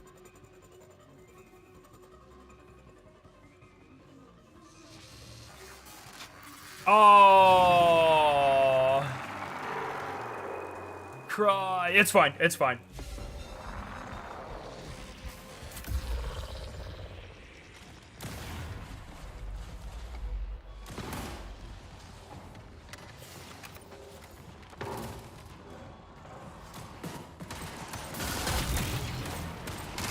Dude, I can't believe you got a fucking full art. Fuck yes.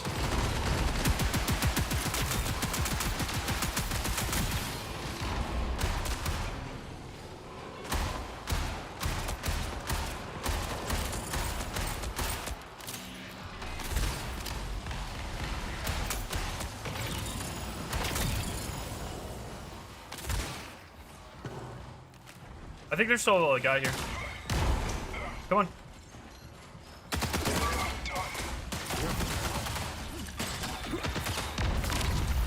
Trouble.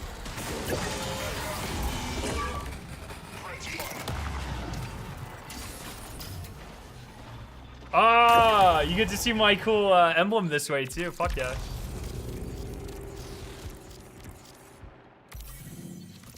And like, I'm getting purple backpack. Like, I cannot express. This is gonna be so good.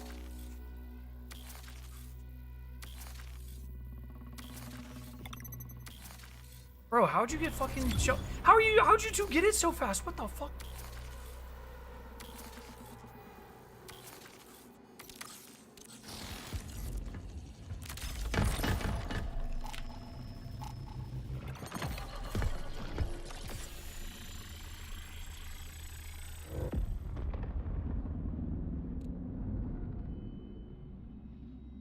Season 2 continues the economy inflation.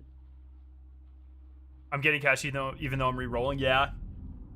I don't care about the economy bullshit. I just want what's the title even called? Weave Walker? It's not Weave Walker, is it? That's a Destiny thing. Cradle Maxer? Weave Maxer? I just want the title. Weave Runner. Yeah, there you go. That's gonna be such a fucking flex to have.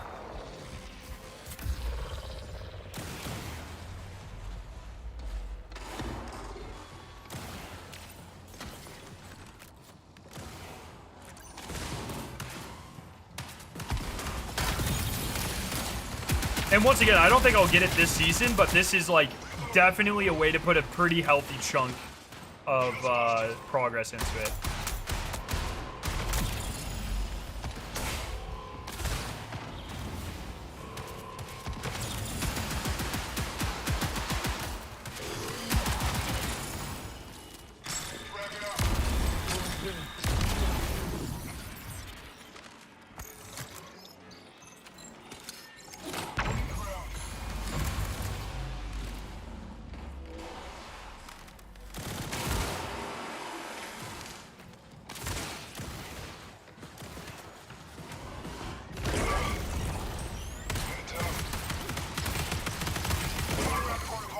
Hello?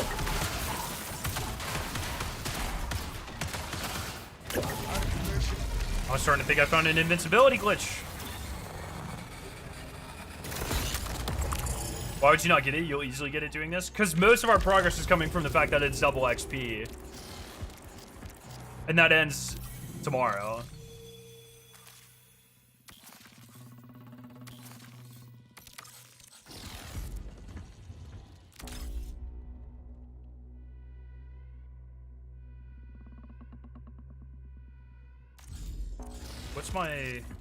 What am I looking like here? I'm gonna start cashing in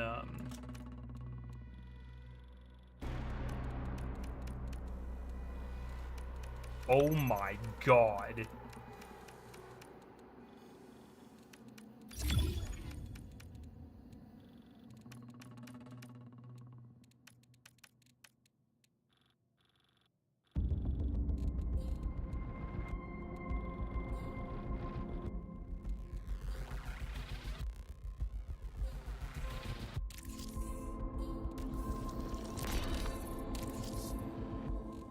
We need 150k.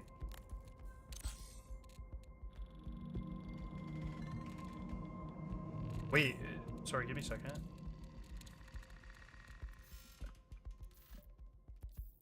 Oh,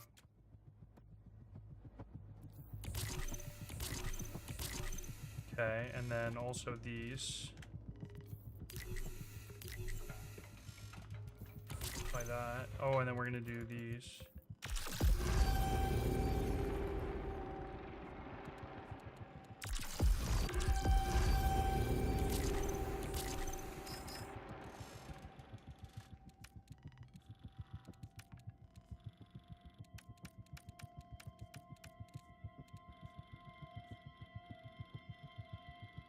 I can just hit one of these salvages and then,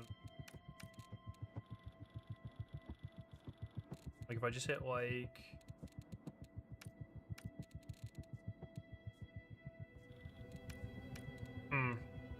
I'll just keep going. That's fine.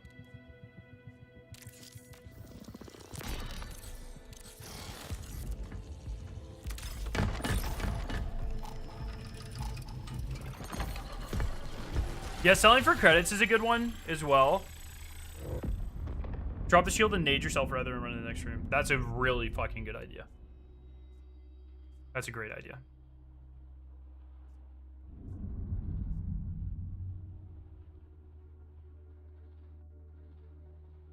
The easiest contracts for the other factions in my experience are Assault, Battery for New Cal, Field Testing for Traxxas, Standby for Mida, Volatility for Acne, and Tactics. I am literally copying this and putting it right into my document for testing later. I appreciate that comment. Thank you very much.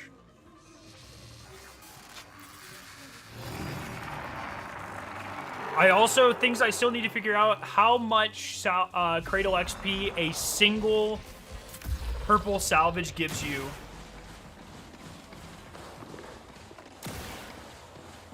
Yeah, that's the big question I still need to try to answer somehow.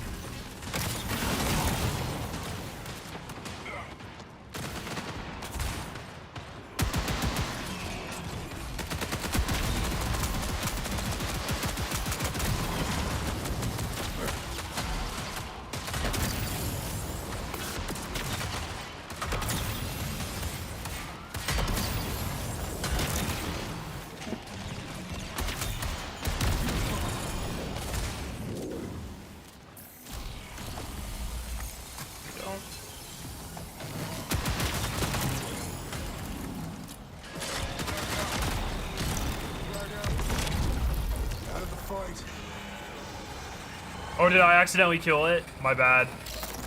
That was a chud strat. That's my bad.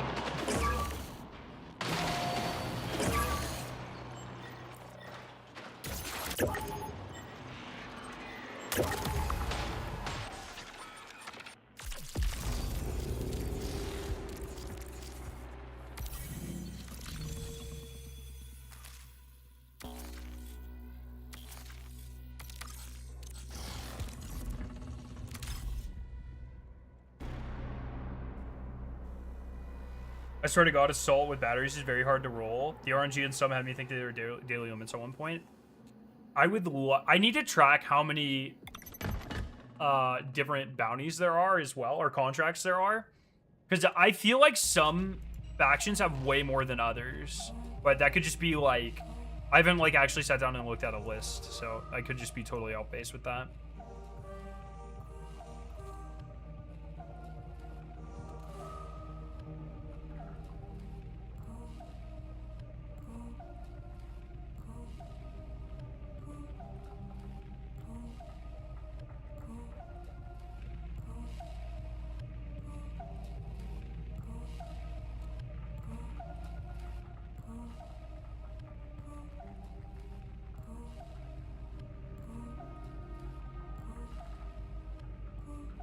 There we go.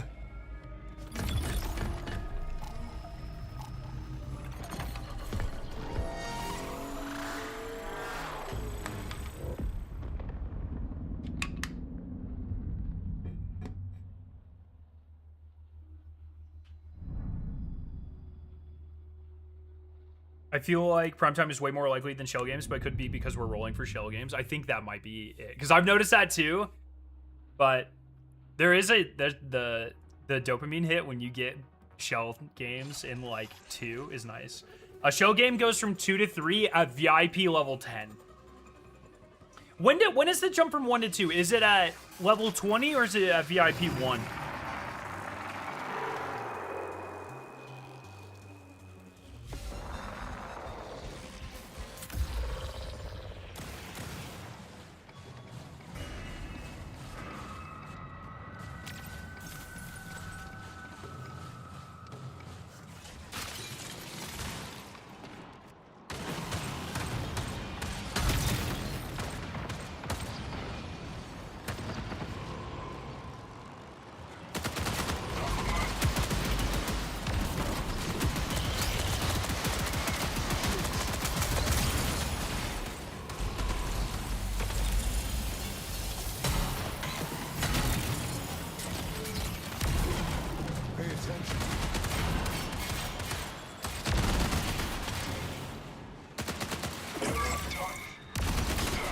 Check this out. Awesome, Frank. Dude, RKDs are gonna look atrocious when they finally add runner stats.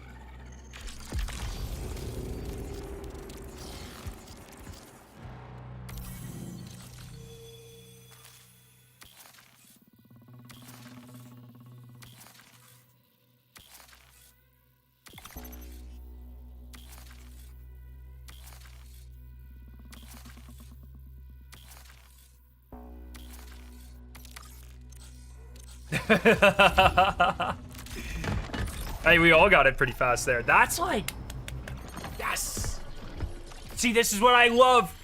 People are always like, scared. Don't you get sick of running the same activity over and over again? I've been answering this question for a decade with Destiny, and it's just like, dude, when the optimization hits, it's just like, it's euphoric. It is so euphoric, man.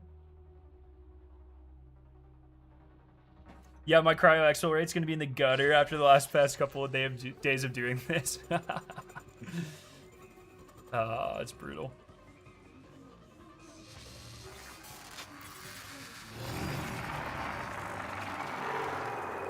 This is gambler brain. That's how it goes. This is I need every title in the game.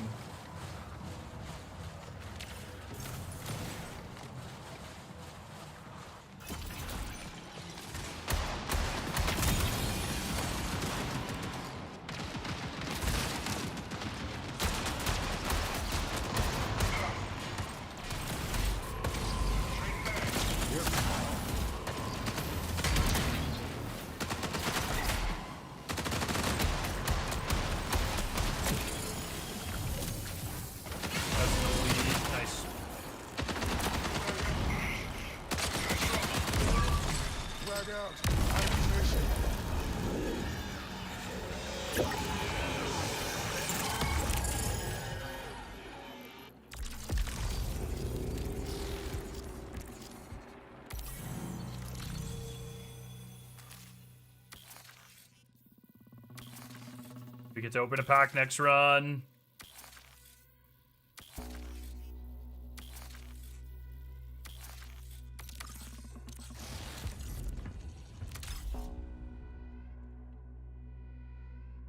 $67 reward packages. All this stream, by the way. I think I was at 1 when I started this stream.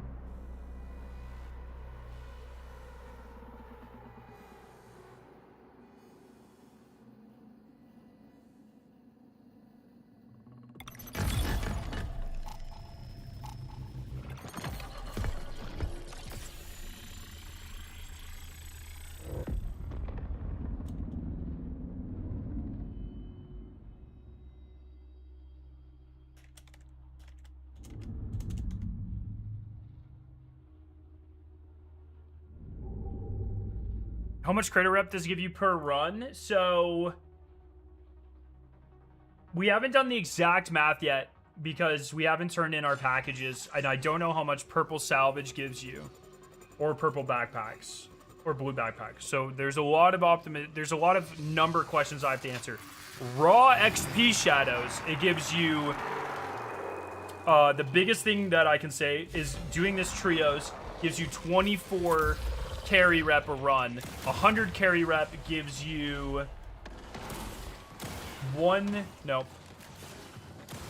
gives you 20k. So you're getting 20,000 Cradle XP every 4 runs based off of just the contract completion. And then that's not even including Cyber Acme rank up packages or the backpacks that you get for completing the bounty, the contract itself. So per run, you're probably getting like, I don't know, 5 to 10k plus. I don't know how much a purple, if anyone knows how much Cradle XP a purple salvage gives you, I can answer that question. Double XP ends tomorrow reset.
All right, another pack time, another pack time. I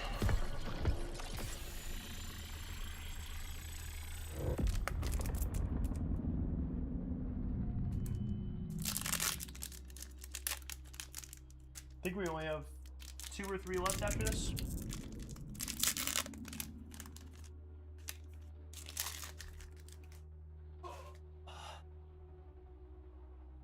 Wooden Wall. My favorite Pink Floyd album. Black Marketeer. Makeshift handgun. That guy's sick. Spark it. Oh! I got another full... What? That's 2 full arts back to back. What the fuck?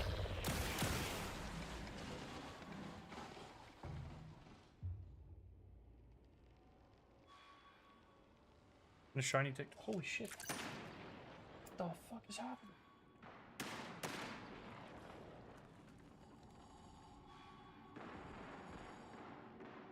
Bro, that feels illegal. Oh, wait, we had a different... There was one more in there, too. I got 3 shinies that pack.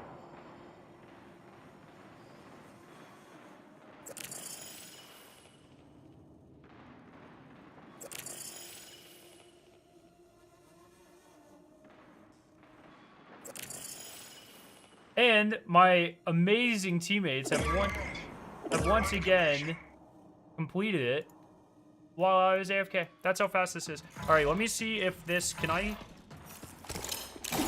Shield up. Drag out. Okay, I can't quite... I'm going. Sorry, boys. The full art slowed me down because I'm surprised. I'm going. Hello? Hello? Kill me.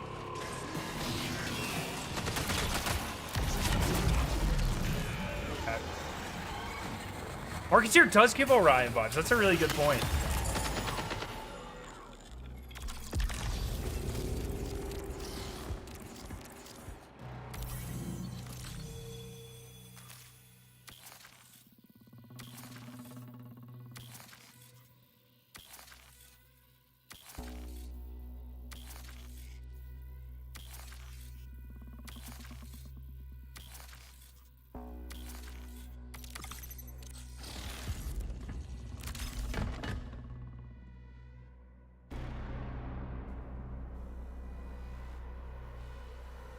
And I have 3 more packs.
Right on.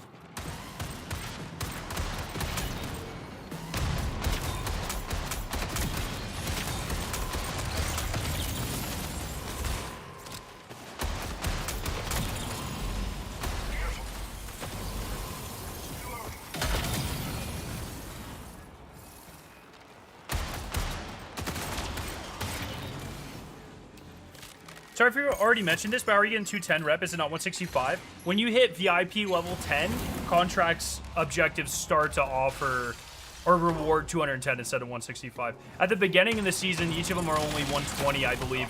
And then I think faction level 20 or 30 where VIP 1, it starts to give you to 165 and then 210 past that. Hello? I think it's at level 20. It goes from 120 to 160. Hello? And then, yeah, VIP 10, it goes up to 210.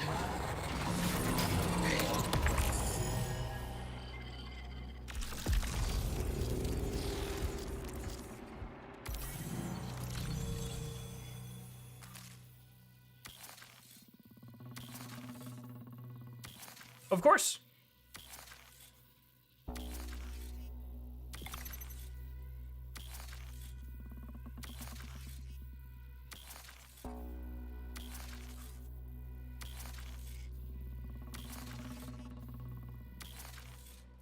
So if you die instead of giving up, you get carry points? Exactly.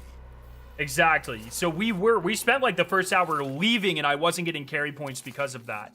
Now every run I'm getting 24 carry points because because we're dying instead. That's the strat. Dude, what is this?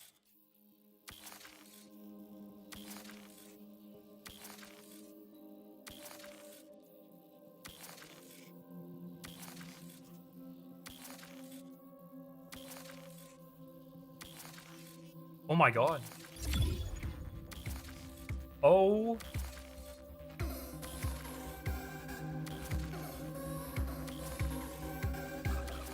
Bungie got sick of my shit, dude.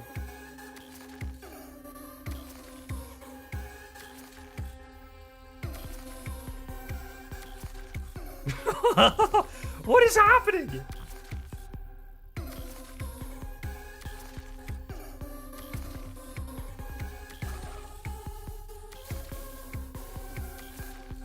Oh.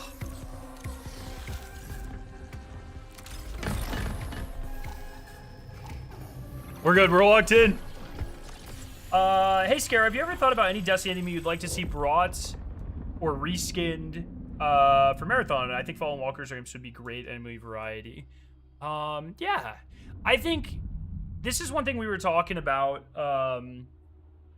earlier this stream. I think, like, for me, it's less about enemy diversity in Marathon currently. Like, I do want to see more enemies and enemy races and enemy types, don't get me wrong.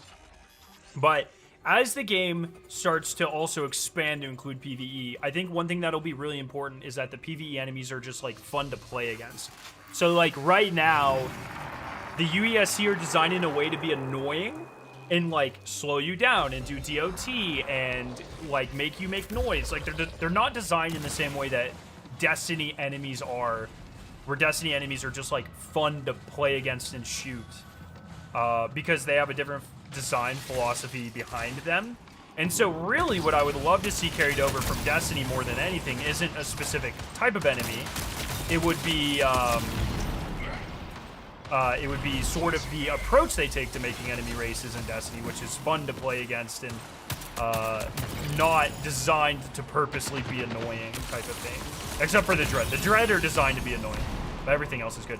In terms of, like, actual stuff, I would love to see a lot of the Vex incorporated. I think that could be pretty fun. Like, the Vex style, how they function, I think is really fun game design. I always enjoy fighting them.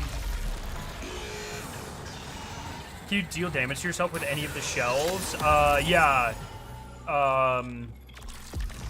Vandal can with her arm cannon.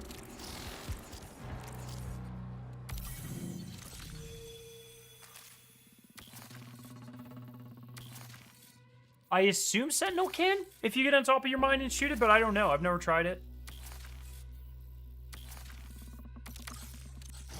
See, that's how we fucking pulled up and got it right away. Marathon dev team, we've removed Shell Games contract, imagine. I would not be surprised if that happens in the next couple of days.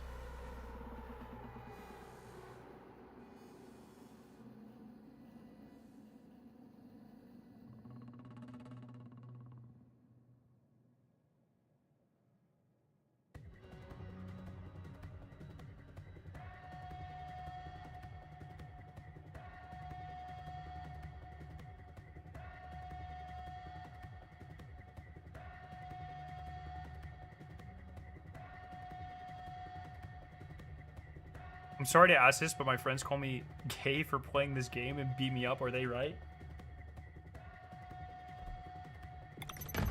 That's the type of shit I would expect to see in YouTube chat.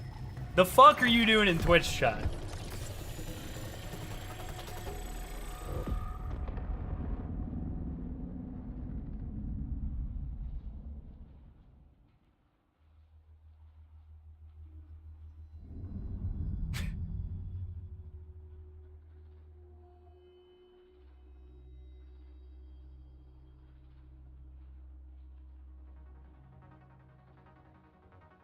I couldn't find anyone streaming this game on YouTube. I'm streaming this game on YouTube! No, don't ban them. Oh. Oh. Those are my favorite, man. Can someone hit me with the TLDR I just joined? Watch this. You're about to see a rank and a half of Cyber Acme, okay?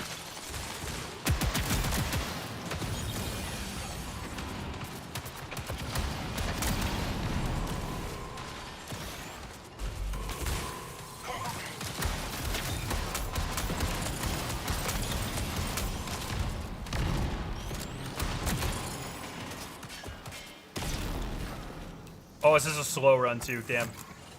It's still gonna be impressive, just not as impressive. Frag out.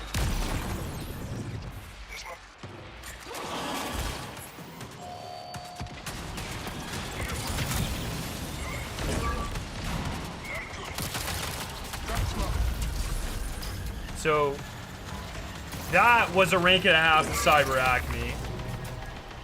VIP. Which translates to a lot of Cradle experience.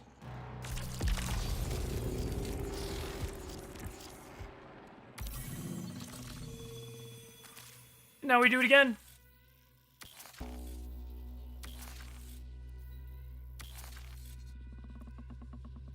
We're just gonna grind 2 objective contracts and Vault Breaker if Shell Games gets disabled. Well, we'll just switch to a different faction. Right? Like, there are plenty of 3 objective ones across the other stuff. We'll find a new one. Don't worry about it. I mean, oh no, Bungie. Don't look into it. This is the only one we can do. This is it. This is the only one. I hit VIP yesterday. I was VIP level 22 when this stream started 2 hours ago.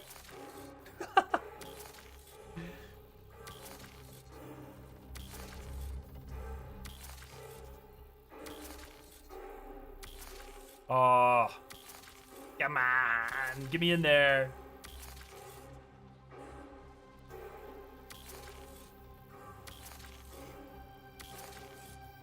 There's Trexus for my friend found. Yeah, so I mentioned that in today's video. If you're talking about Ice Hallway, the problem is when we were testing it, Best Possum, it seems like, and I could be wrong, but we checked this a couple times. It seems like the drone Traxxas XP, specifically in Vault Breakers, is not being shared between people in your team.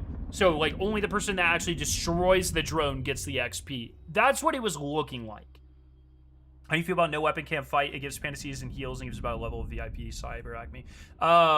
That's good if you're preparing for, like, regular cryo and stuff. I plan on dismantling everything I get from this, so.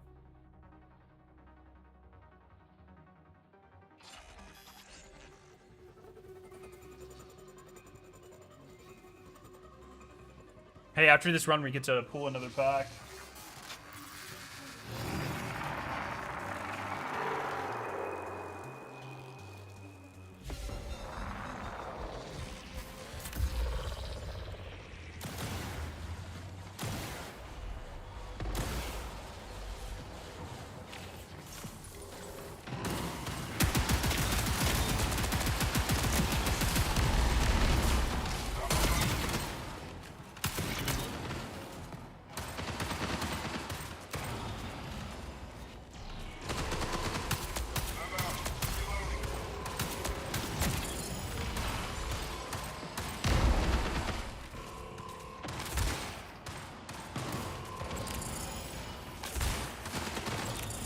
Oh, huge.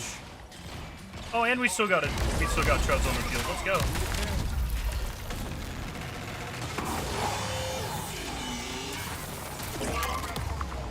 See, that's a good run. Best possum right there.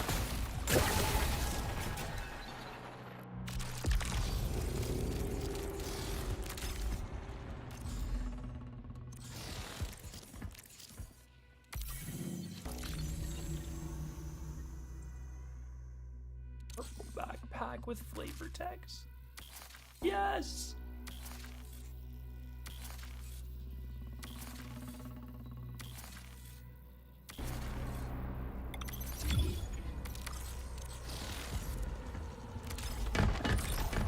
All right, we're opening pack. We gotta hurry because they'll yell at me.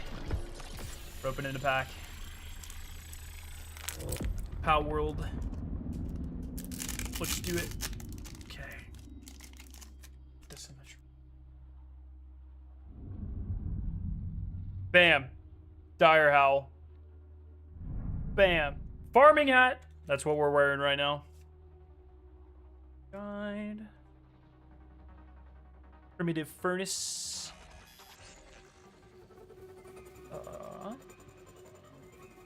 Daydream. Pump action shotgun. And a meat cleaver. Let's go. We be butchering pals tonight, ladies and gentlemen. We be butchering pals tonight.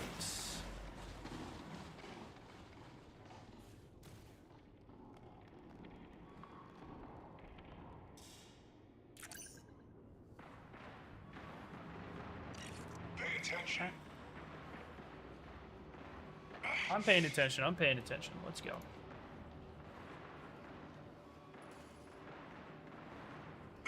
And we're back. We're back.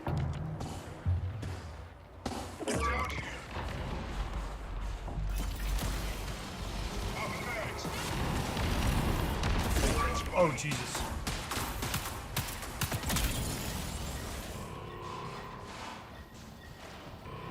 Where's the,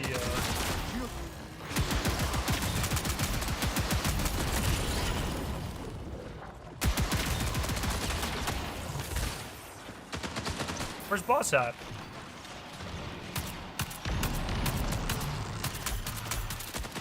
You guys can just die, I got it. Never mind, I do not have it. I lied.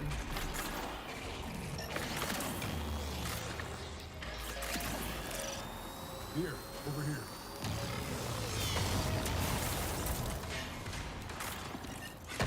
Red spot. There we go.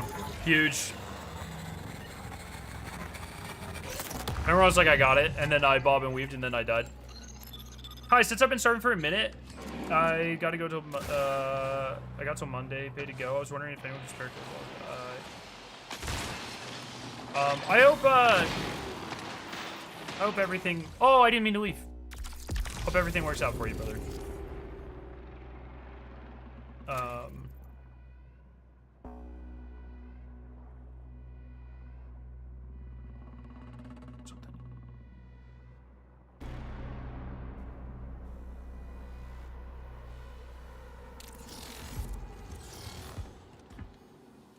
Yeah, my bad. Didn't mean to do that. I'm a chud.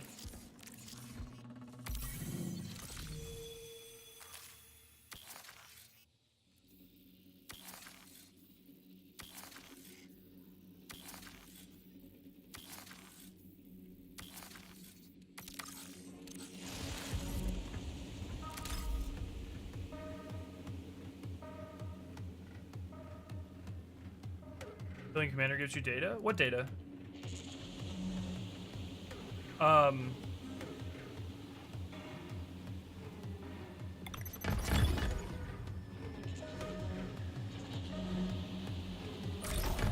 Oh, well, come on, don't sympathy farm. What are we doing here, brother? Vault data. Yes, it does. It does give you, it does. Tier 1 vault data.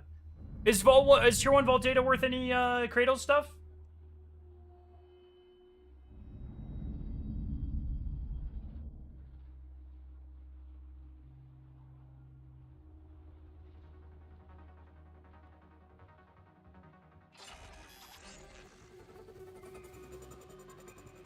No Cradle XP. That's lame as hell. I guess you can use it to buy things worth Cradle XP, though.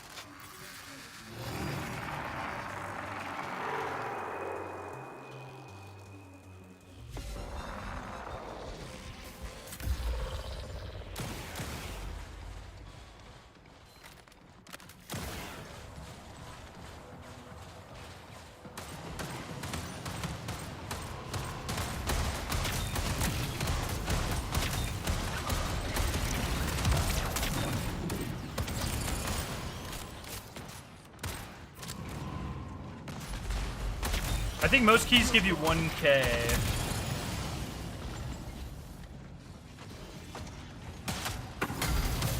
What? Are you fucking kidding me?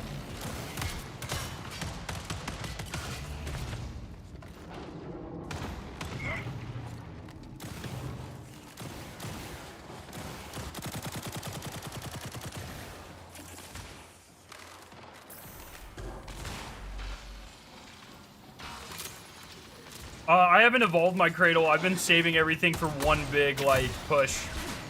I've been keeping all my stats.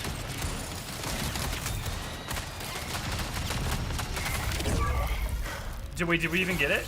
Looks bad. Oh, I'm guessing we got it. Okay. But at the end of this stream, I think I'm gonna try to do. I'm gonna see if I can do a full. Oh, we did get it. Nice. I didn't hear the completion noise.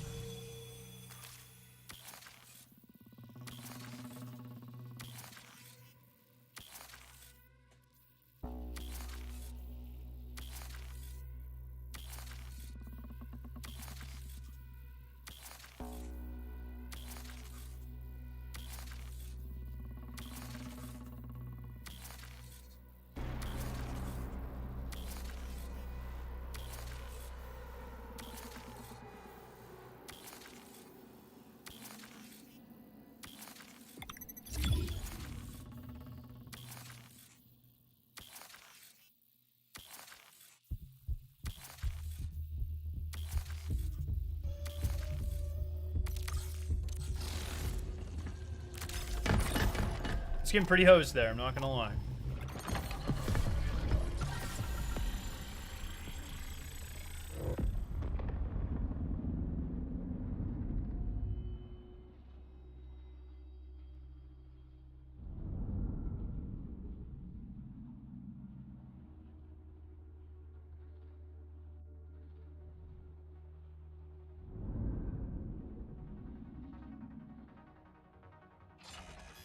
Yo, Kiri, what's up? Did Jake ever respond to your PALWORLD TCG? I don't think so. Not that I remember, but I kind of forget things. I've been cooking on the contract pools like the last 7 runs. Fuck yeah.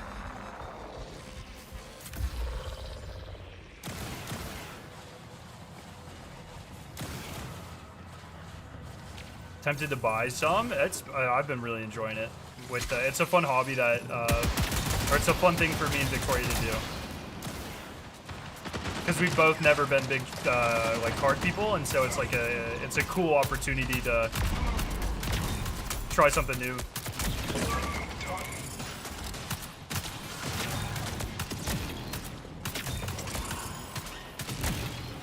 Okay, one more recruit somewhere. This guy is not a recruit. I don't want to kill him.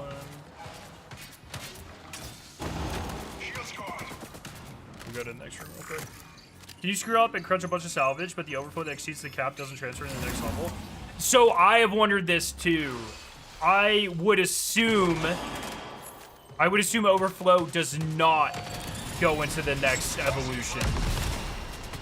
I don't know though. I haven't seen anything about that, but I assume. Like, does it stop you? Does it forcibly stop you from consuming stuff that doesn't progress your Cradle if you need to prestige it, or? I don't know if anyone knows the answer to that.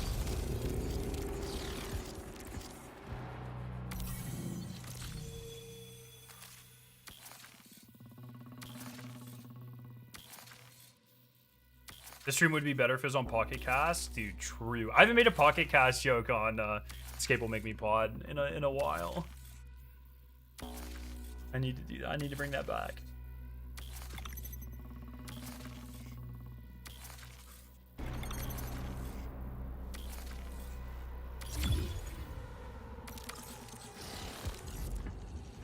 Loki grinded Pro this weekend. I gained like 1.8 million. I'm scared to queue anywhere else.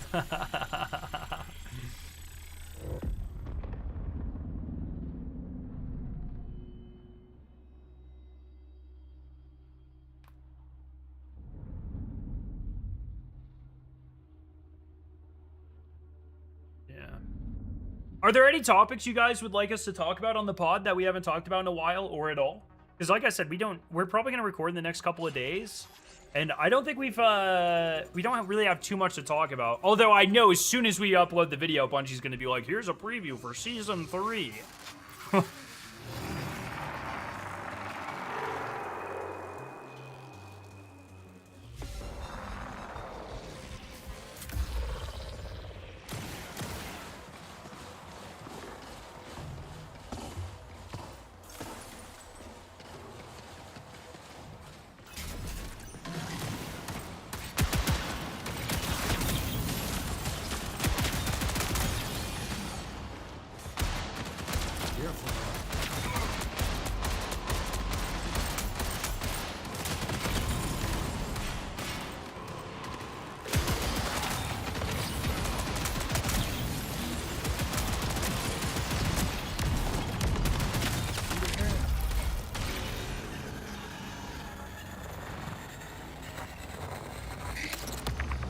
Talk about the lack of Destroyer shop skins. Destroyer and Vandal, man.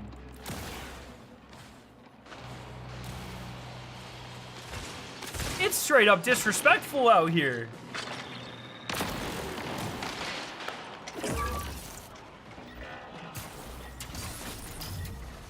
Fucking Triage and Assassin getting 50 goddamn skins a day.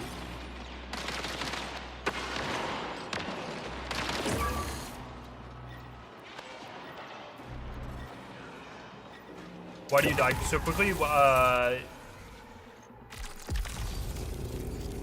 Can you expand on the question?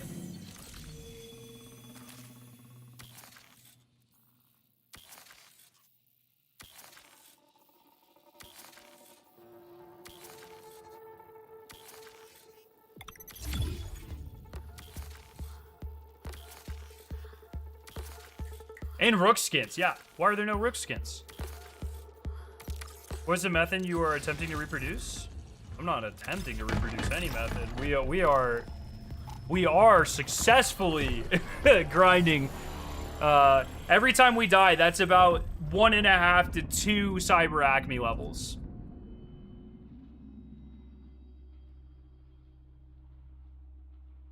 By the way, do you have my Should I send this link? I've not downloaded it now. Or I assume it's a download. It's a software package. But no, I don't have it.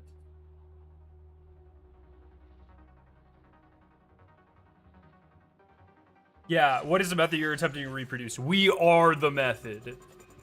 This contract you can do in the first room. So all 3 of us get it. We complete it in the first room. Like I said, somewhere in the 1.5 to the 2 Cyber Acme levels per pull. I was VIP 22 to start the day. I hit VIP 1 yesterday. And I'm at like 100. And it's been 2.5 hours. We are the method.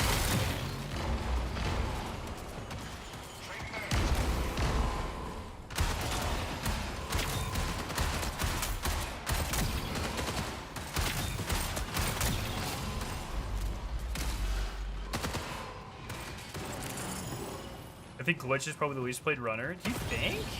God, that makes me sad. I would have to assume Sentinel's got to be one of the least played as well.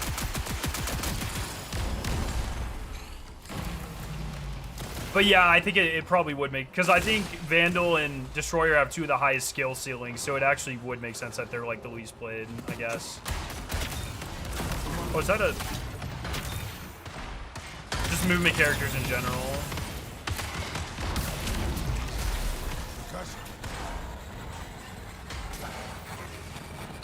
See that, Kiri? So that's about 1.5, 2 levels.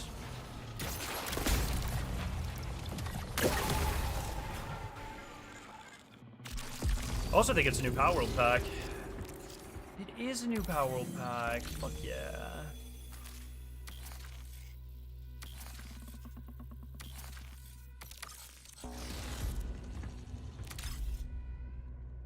World pack. Boom. Boom. The penultimate one.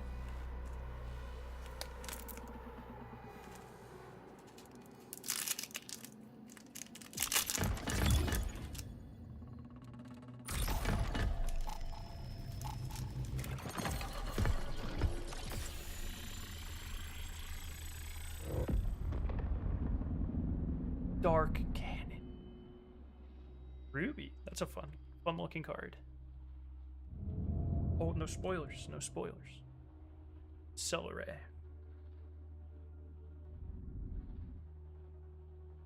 I like how there's vertical or horizontal cards. I think that's cool. Dig Toys. I think Dig Toys is gonna be very good. Oh, a Chillet. Fuck yeah. Sorry. All foil Chillet. And Raptiro. Yes, hell yeah.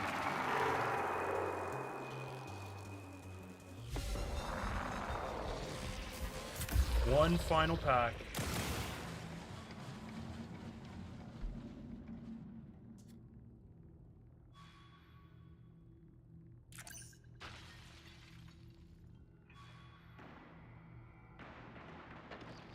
Looks bad. Okay. We back, we back.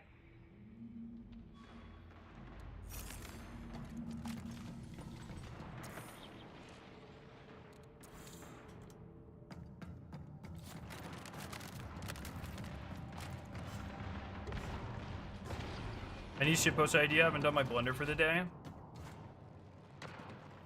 Oh, geez, put me on the spot. That's a bit much. I don't know, let me think, let me cook.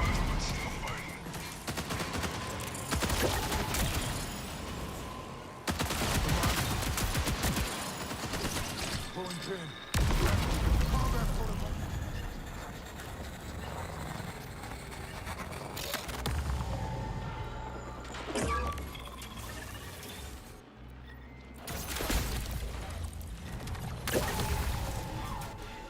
Ship post of you green screen ground vandal? No, I don't think I saw any. Tim was so excited to get that shot. I don't think I've seen anyone do anything with that green screen yet. Oh! Shell games on the second pull. That's crazy. Look, 91 faction rank ups today. Like in this stream.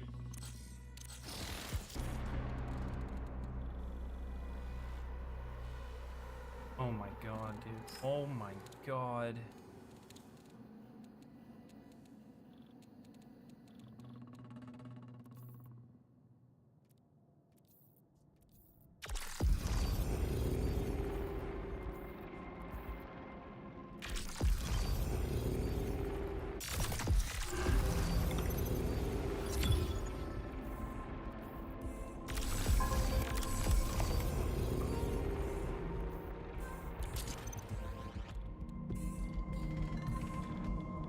These are out of stock? Okay, so and then probably these. Then I can just start ripping straight accommodations.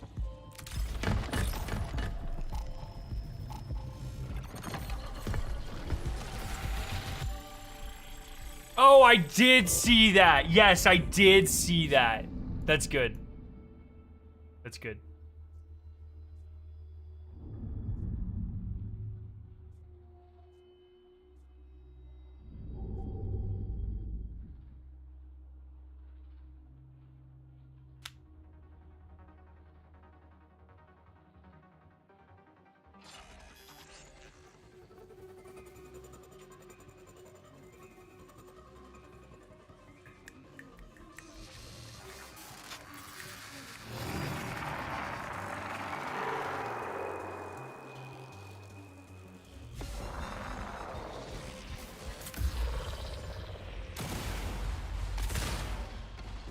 $2K credits per rank, I believe, so about 180K waiting.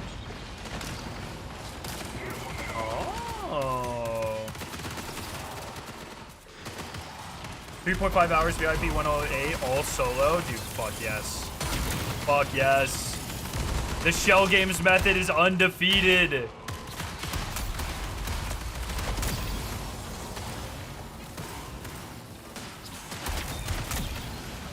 one more. Okay.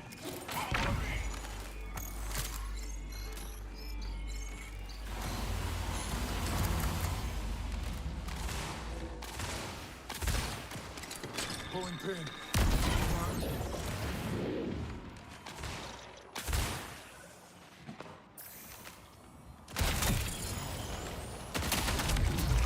of the fight. Shields are shot.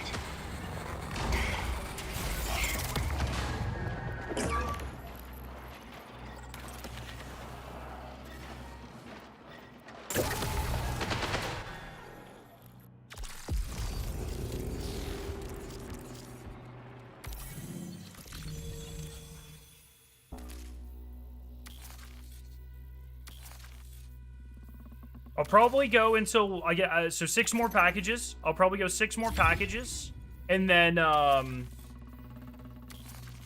see how much like Cradle that was. Essentially, I'll see if I can make it all the way through a reset of Cradle. Call this strat the ninja. That goes so fucking hard. That is awesome.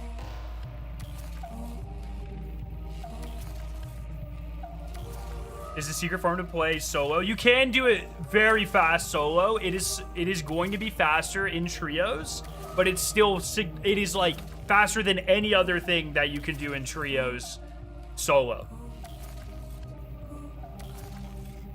So if it, like I will still probably do a significant amount of this solo as well.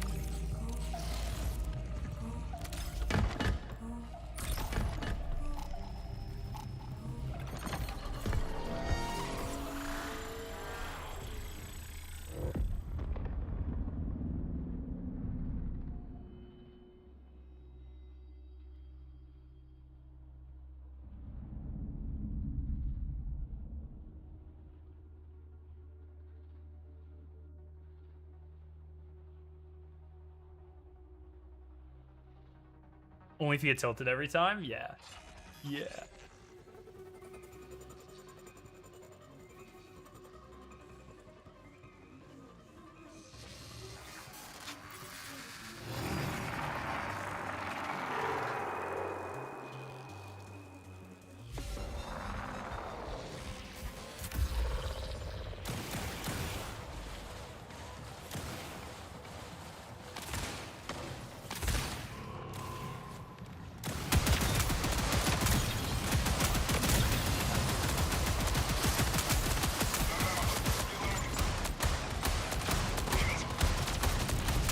It's also nice because you can just run up and face tank everything in trios.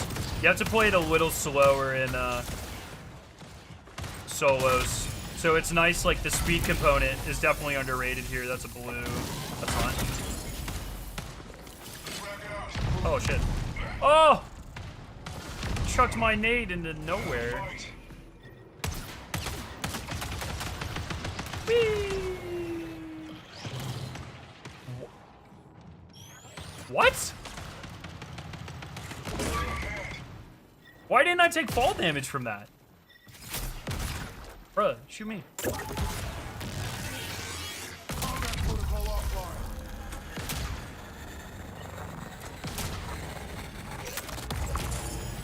Oh, in solos you do have 2x damage. True! Fuck. So true.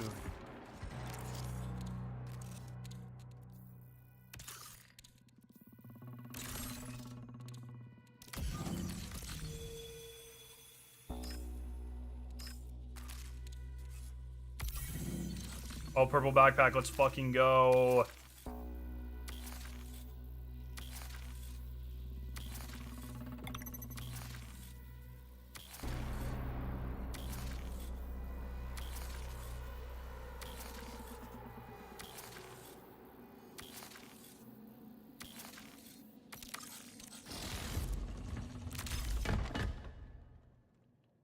Trios is better than solo, is much better than solo, is much better than duo. Yeah, I think I agree with that assessment, especially with how carry works, and in solos you can just leave, you don't have to worry about dying or any of that stuff. Like, I'm pretty confident with that assessment as well.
Bro. Okay, well. Fair enough. The mindless grind brings me back to Dusty 2 farms. Me too, man. It's a nice feeling. What's your favorite spawn? Trios, it's purple sniper bot. Solos, it's the spawn with the ladder.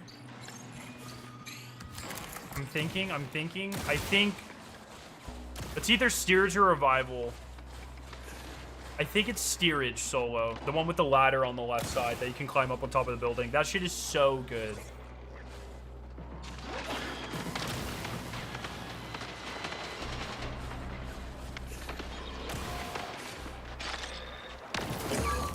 Nice.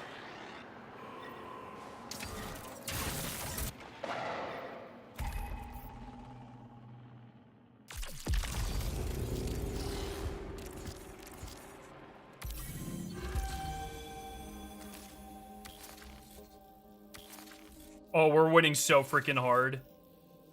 We're up 98 levels this stream.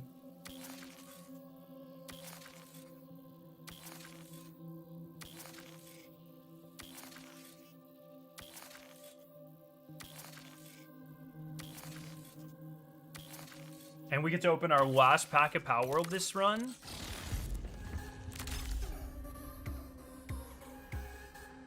It's a crazy good farm, Milky. All right, final PALWORLD pack. Let's do it. Did we get some freaking goated sauce? Nox, the silent one. It's like, that's sort of like the EV equivalent, I feel like. Lift Monk, that's a cute one.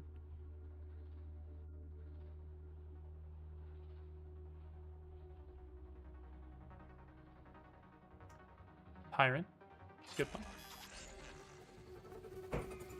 Hello! Yeah, it's the last one. What do you mean? What do you... Oh, we got some freaking goated stuff. Nice. Oh, no, that's it. Sick. Check it, 1 second. I gotta walk in here, but, like, literally wait 2 seconds and I'll show you. We're almost done for, this, but, and we can look at them together, but we got some freaking goated ones here. I'll show you. And then we still have the rest of the set that we started this morning, too.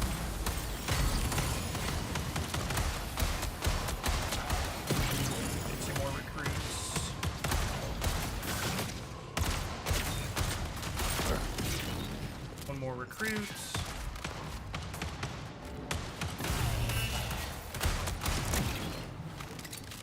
Pulling pin.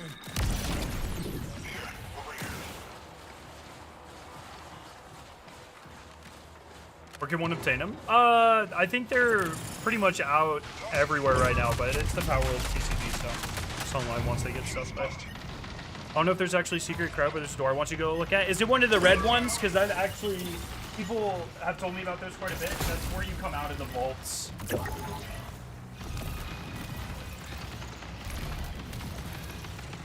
All right, Victoria, you here? Victoria? Are you here?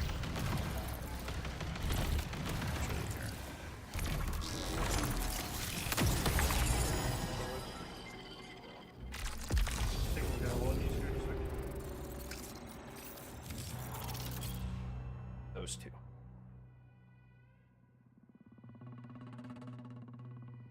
Pretty sick, eh? All right, is that 100 packages? That's 100 packages. All right. Yo, Cry and CJ. I'm gonna take a break there. I'll be back on later, but I wanna do some Cradle stuff, and then I'm gonna go hang out with Victoria for a bit and eat dinner, and then I'll be back. So I'll hit you both up on Discord. But I want to see... I'm going to open up these 100 packages here. Oh, hi. Hi, Shadow. What you doing? Yeah, fair enough. Okay. All right, so I have 100 things. So one thing I also want to do... You're just going to stand there the whole time? Yeah? Okay.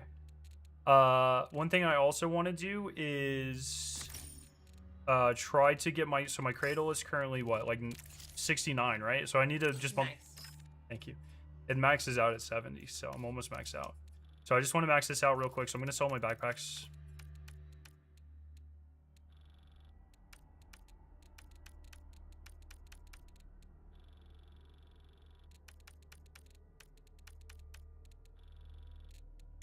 Let's max out. Okay, I need about 50k more. What about the carry stuff? That bumped me up to... That's 23. Need you to help with some cryo. Vault breaker or normal cryo? Fuck, I'm just gonna get rid of those two. Oh! Alright, 10k. What can I dismantle for a quick 10k?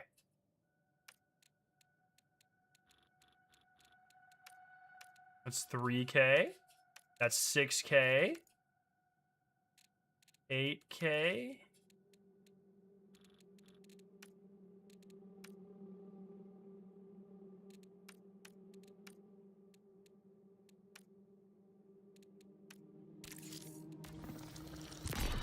$300. I need 300.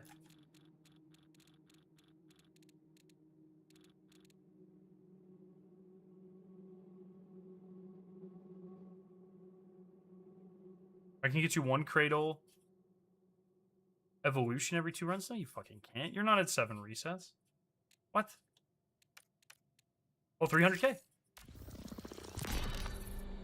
Okay. So now we evolve it. Let me claim this real quick.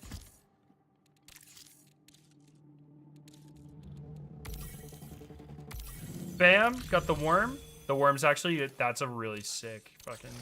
So how do I reset it? Evolve Cradle. Nice. Alright.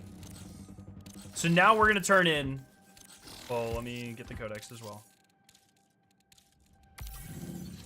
Okay. So now we're gonna turn in 100 pack. Well, let me turn in all these packages. I should have turned these in.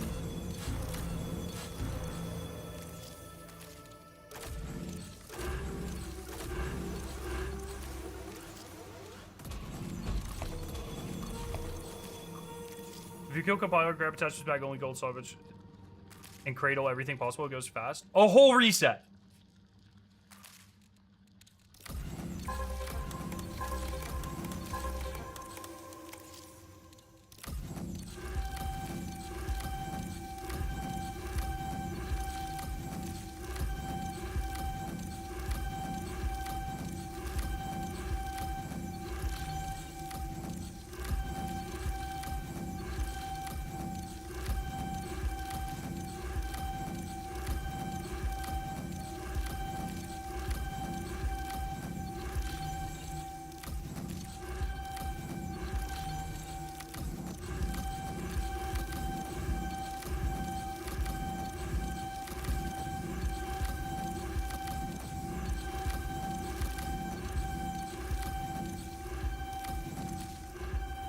Oh.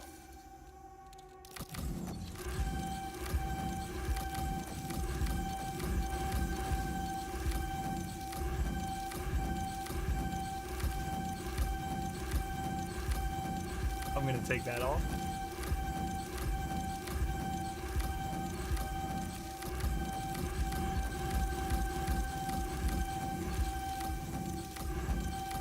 So that's 100 levels in one stream. In 3 hours, I gained 100 levels.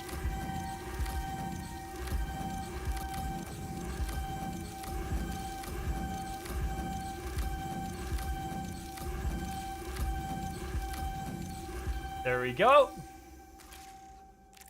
Let's hit the upgrades that we need real quick.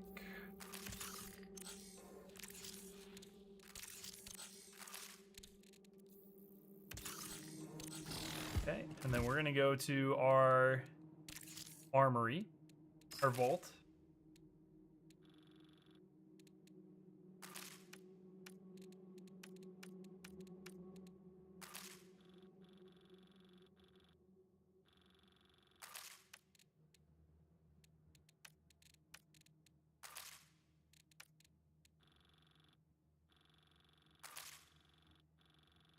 Should we just turn in everything? Like, do I actually need any of this shit?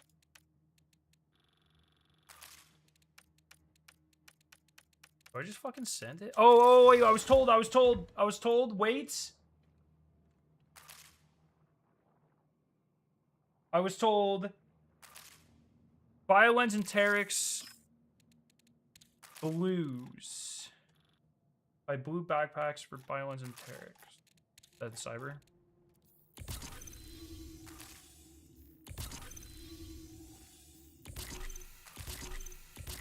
Nice.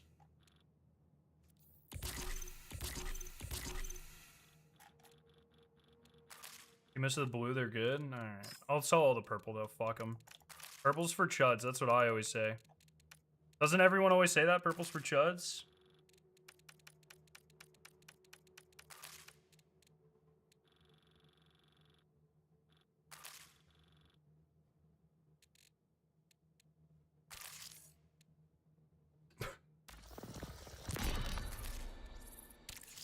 Alright, well.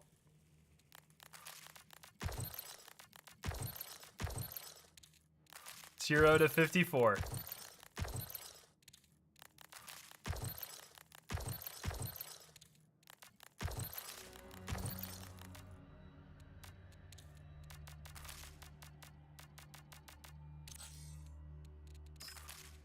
Yeah, I'll go ahead and anything where I have an extra stack. I agree.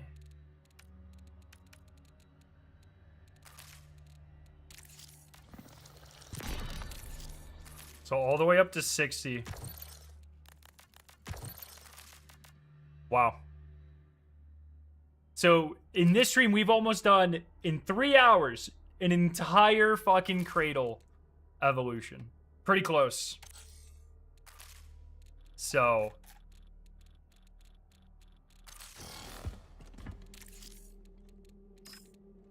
Safe to say, I think this farm's pretty good. Cradle resets every season. I don't think progress towards the title does, though. So, that's some good fucking progress right there. Alright, well, I'll definitely be doing more of that shit. For sure. Bam! Buy the salvage packs for tier 1 data. Oh, good points, good points.